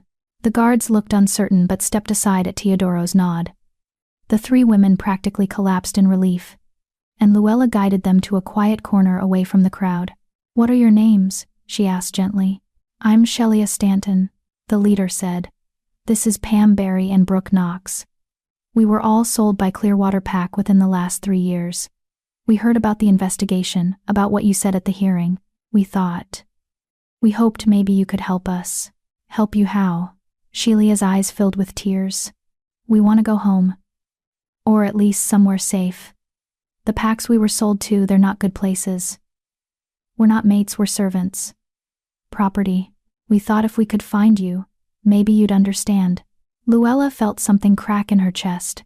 These women were her. They were what she would have become if Teodoro hadn't bought her, if she'd ended up with someone like Tom Ward who saw Omegas as commodities rather than people. "You're safe now," Luella said firmly. "All 3 of you. You're under Shadowpine's protection, effective immediately." "Luna," Philip started to say, probably worried about the political implications of claiming wolves from other packs. "They're under our protection," Luella repeated, looking at Teodoro for confirmation. Through the bond, she felt his immediate agreement. "They're under our protection," he confirmed. "Any alpha who has a problem with that can take it up with me personally." The 3 women broke down, crying not from despair, but from relief. And Luella held them while they sobbed, knowing exactly how they felt. That overwhelming, terrifying, beautiful sensation of finally being safe.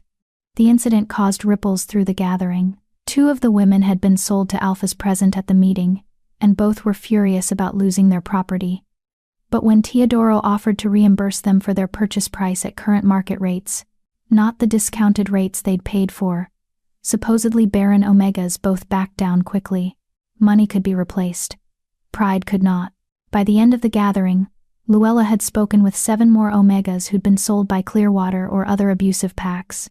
Not all of them wanted to join Shadowpine, some just wanted help finding family, or legal support to break contracts, or medical care to treat injuries from abuse.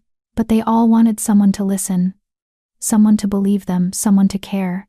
And Luella listened to every single one. "You're going to change Werewolf society," Annette told her as the gathering was ending. "This Omega Rehabilitation Initiative, it's bigger than you realize. You're challenging centuries of tradition that treats certain wolves as expendable. The conservative alphas are going to hate you for it." "Let them hate me," Luella said. "As long as I can help even one Omega avoid what I went through, their hatred is worth it." Annette smiled. "Spoken like a true Luna. You're going to be a force to be reckoned with, young lady. I look forward to watching you work." The drive home was quiet. Philip drove while Gail dozed in the passenger seat, and Luella rested against Teodoro in the back, exhausted but satisfied. "You were amazing today," Teodoro said quietly. "The way you handled Tom, the way you claimed those Omegas without hesitation, the way you just led. I've never been prouder. I had a good teacher." "No, you didn't. You're a natural. You always were. You just needed the opportunity to prove it." He pressed a kiss to her temple. "The pack is lucky to have you as Luna. I'm lucky to have them. Lucky to have you." Luella tilted her head to look at him. 6 months ago, I was being sold at an auction. I thought my life was over, and now I'm Luna of a pack I love, mated to someone who sees me as an equal, and helping other wolves find the freedom I found. It doesn't feel real sometimes. It's real, and it's only the beginning." Through the bond, she felt his absolute certainty. "You're going to do incredible things, Luella, things that will change our world for the better, and I'm going to be beside you every step of the way." When they arrived home, the entire pack was waiting not in the great hall, but spread across the lawn in front of the pack house. Guy had clearly organized something, because there were torches lighting the darkness and tables laden with food. "What is this?" Luella asked as she climbed out of the SUV. "A celebration," Joni said, appearing with a warm smile. "Word spread about what you did at the gathering. About the Omegas you protected, the Alphas you stood up to, the alliances you built. The pack wanted to celebrate their Luna properly." Tears stung Luella's eyes as she looked at the assembled wolves. Some she knew well now, Guy with his infectious enthusiasm, Gail with her grudging respect, the kitchen workers who always saved her the best pieces of dessert. Others she was still getting to know, still earning their trust one interaction at a time, but they were all here. All celebrating her. "Speech," someone called out. "Speech, speech." The chant built until Luella had no choice but to step forward. She looked at Teodoro, who nodded encouragingly, then she turned to face her pack. 6 months ago, she began, her voice carrying across the lawn. "I stood on an auction platform and believed I was worthless. Barren, broken. A commodity to be sold to the highest bidder, and in some ways, that belief had been reinforced my entire life. I was told I couldn't shift, couldn't breed, I couldn't contribute, that I was a burden rather than a blessing." The crowd was silent, listening. But then Alpha Teodoro bought me, and instead of treating me like property, he treated me like a person. Instead of using me, he protected me. Instead of accepting what I'd been told about myself, he challenged me to discover the truth. And with his support, with the support of this pack, I learned that I was never broken. I was just suppressed, starved of the love and safety and belonging that every wolf needs to thrive. She paused, gathering her thoughts. Today at the regional gathering, I met more wolves like me, Omegas who'd been sold, abused, told they were worthless, and I promised them the same thing Teodoro promised me, that they deserved better, that they were worth fighting for, that they could find a place to belong. Luella looked around at the faces watching her, seeing acceptance and approval and genuine affection. "This pack gave me that place. You gave me a home when I had nothing. You accepted me when I had every reason to believe I'd never be accepted. And now, as your Luna, I promise to give that same gift to every wolf who needs it. We're going to be the pack that protects the vulnerable, that challenges injustice, that refuses to accept that any wolf is worthless. The howl started with Guy high-pitched and enthusiastic and completely genuine. It was picked up by others, spreading through the pack until 60 voices were lifted in approval, in celebration, in acceptance. Luella shifted without thinking about it, her gray-brown wolf appearing in seconds, and she added her voice to the chorus, howling her joy and gratitude and absolute certainty that she was finally, completely, perfectly home. When the howling faded, Teodoro's black wolf pressed against her side, and through their bond, she felt his love flooding through her. My mate, my Luna, my everything, yours, she confirmed. Always yours. Epilogue. 1 year later, Luella stood in the same northern meadow where she'd first shifted, watching a group of young Omegas practice their transformations. Some were from Shadowpine, but most were from other packs' wolves who'd been told they couldn't shift, who'd been labeled defective or broken, who needed someone to believe in them the way Teodoro had believed in her. The Omega Rehabilitation Center was thriving. They'd converted an unused section of the pack house into housing for refugees, and Joni had trained 3 new healers specifically to work with traumatized wolves. Luella spent 3 days a week here, teaching and counseling and showing others that transformation was possible. Not just physical transformation, though watching previously unshiftable Omegas find their wolves never got old, but emotional and psychological transformation. Teaching wolves who'd been treated as property that they deserved dignity. Teaching wolves who'd been called worthless that they had value. Teaching wolves who'd given up hope that better futures were possible. Luna, one of the young Omegas, a girl named Sarah who'd been sold at 14, came running up in human form, breathless with excitement. I felt her. My wolf. She was right there, just beneath the surface. I almost shifted. That's wonderful, Sarah. What stopped you? I got scared. What if I can't shift back? What if I get stuck? Luella smiled, remembering asking Teodoro the exact same questions. You won't get stuck. Your wolf is part of you. She wants to work with you, not against you. Trust her. Trust yourself. But what if? No what ifs. Just trust. Can you do that? Sarah took a deep breath, then nodded. I can try. That's all anyone asks. Just keep trying. As Sarah ran back to rejoin her group, Luella felt Teodoro's presence before she heard him. The bond between them had only grown stronger over the past year, and she could sense him from across the territory now. How are they doing? He asked, wrapping his arms around her waist from behind. Better every day. Sarah almost shifted this morning. Mason managed a full transformation yesterday, and held it for 10 minutes before shifting back. And Lily, the one who was so terrified she wouldn't speak for the first month she howled with the pack during the full moon run. You're working miracles here. I'm just showing them what you showed me, that they're worthy of love, and protection, and belonging. The rest is up to them. Teodoro turned her in his arms, and the look in his amber eyes made her breath catch. I have news. Good news. But also big news. Are you sitting down? I'm standing. What is it? The Regional Council wants to expand the rehabilitation program. They're offering funding to create centers in 3 other territories, all modeled after what we've built here. And they want you to oversee the expansion. It would mean travel, consulting with other packs, training new counselors. But Luella, you'd be affecting hundreds of wolves, maybe thousands. The opportunity was enormous and terrifying. What about being Luna here? My responsibilities to Shadowpine. We'd adjust.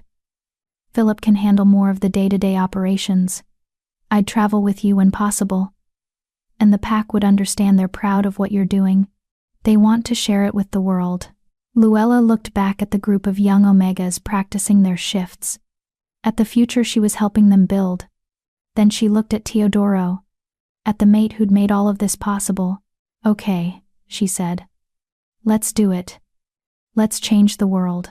His smile was brilliant. I love you. I love you too.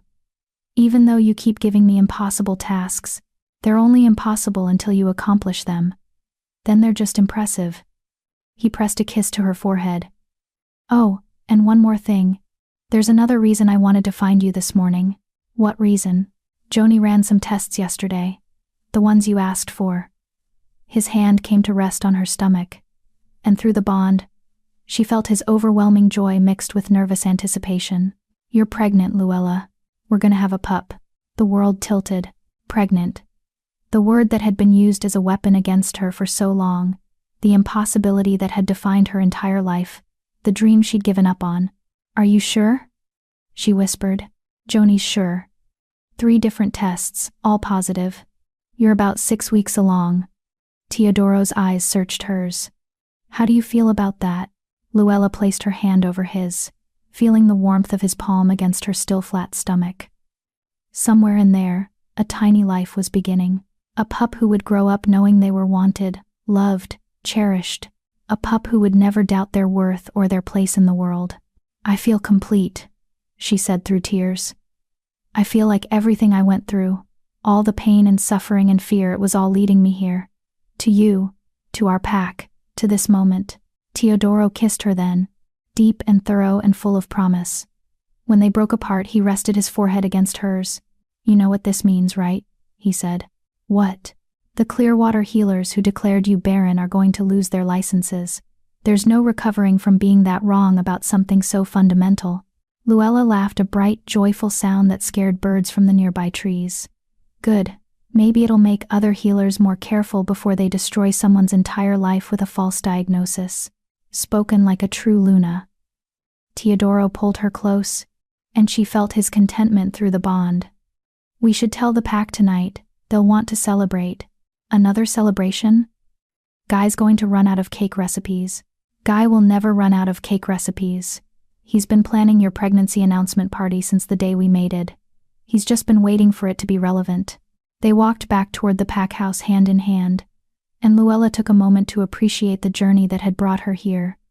From the auction platform where she'd been sold for $3,000, to the Luna who was changing werewolf society 1 omega at a time.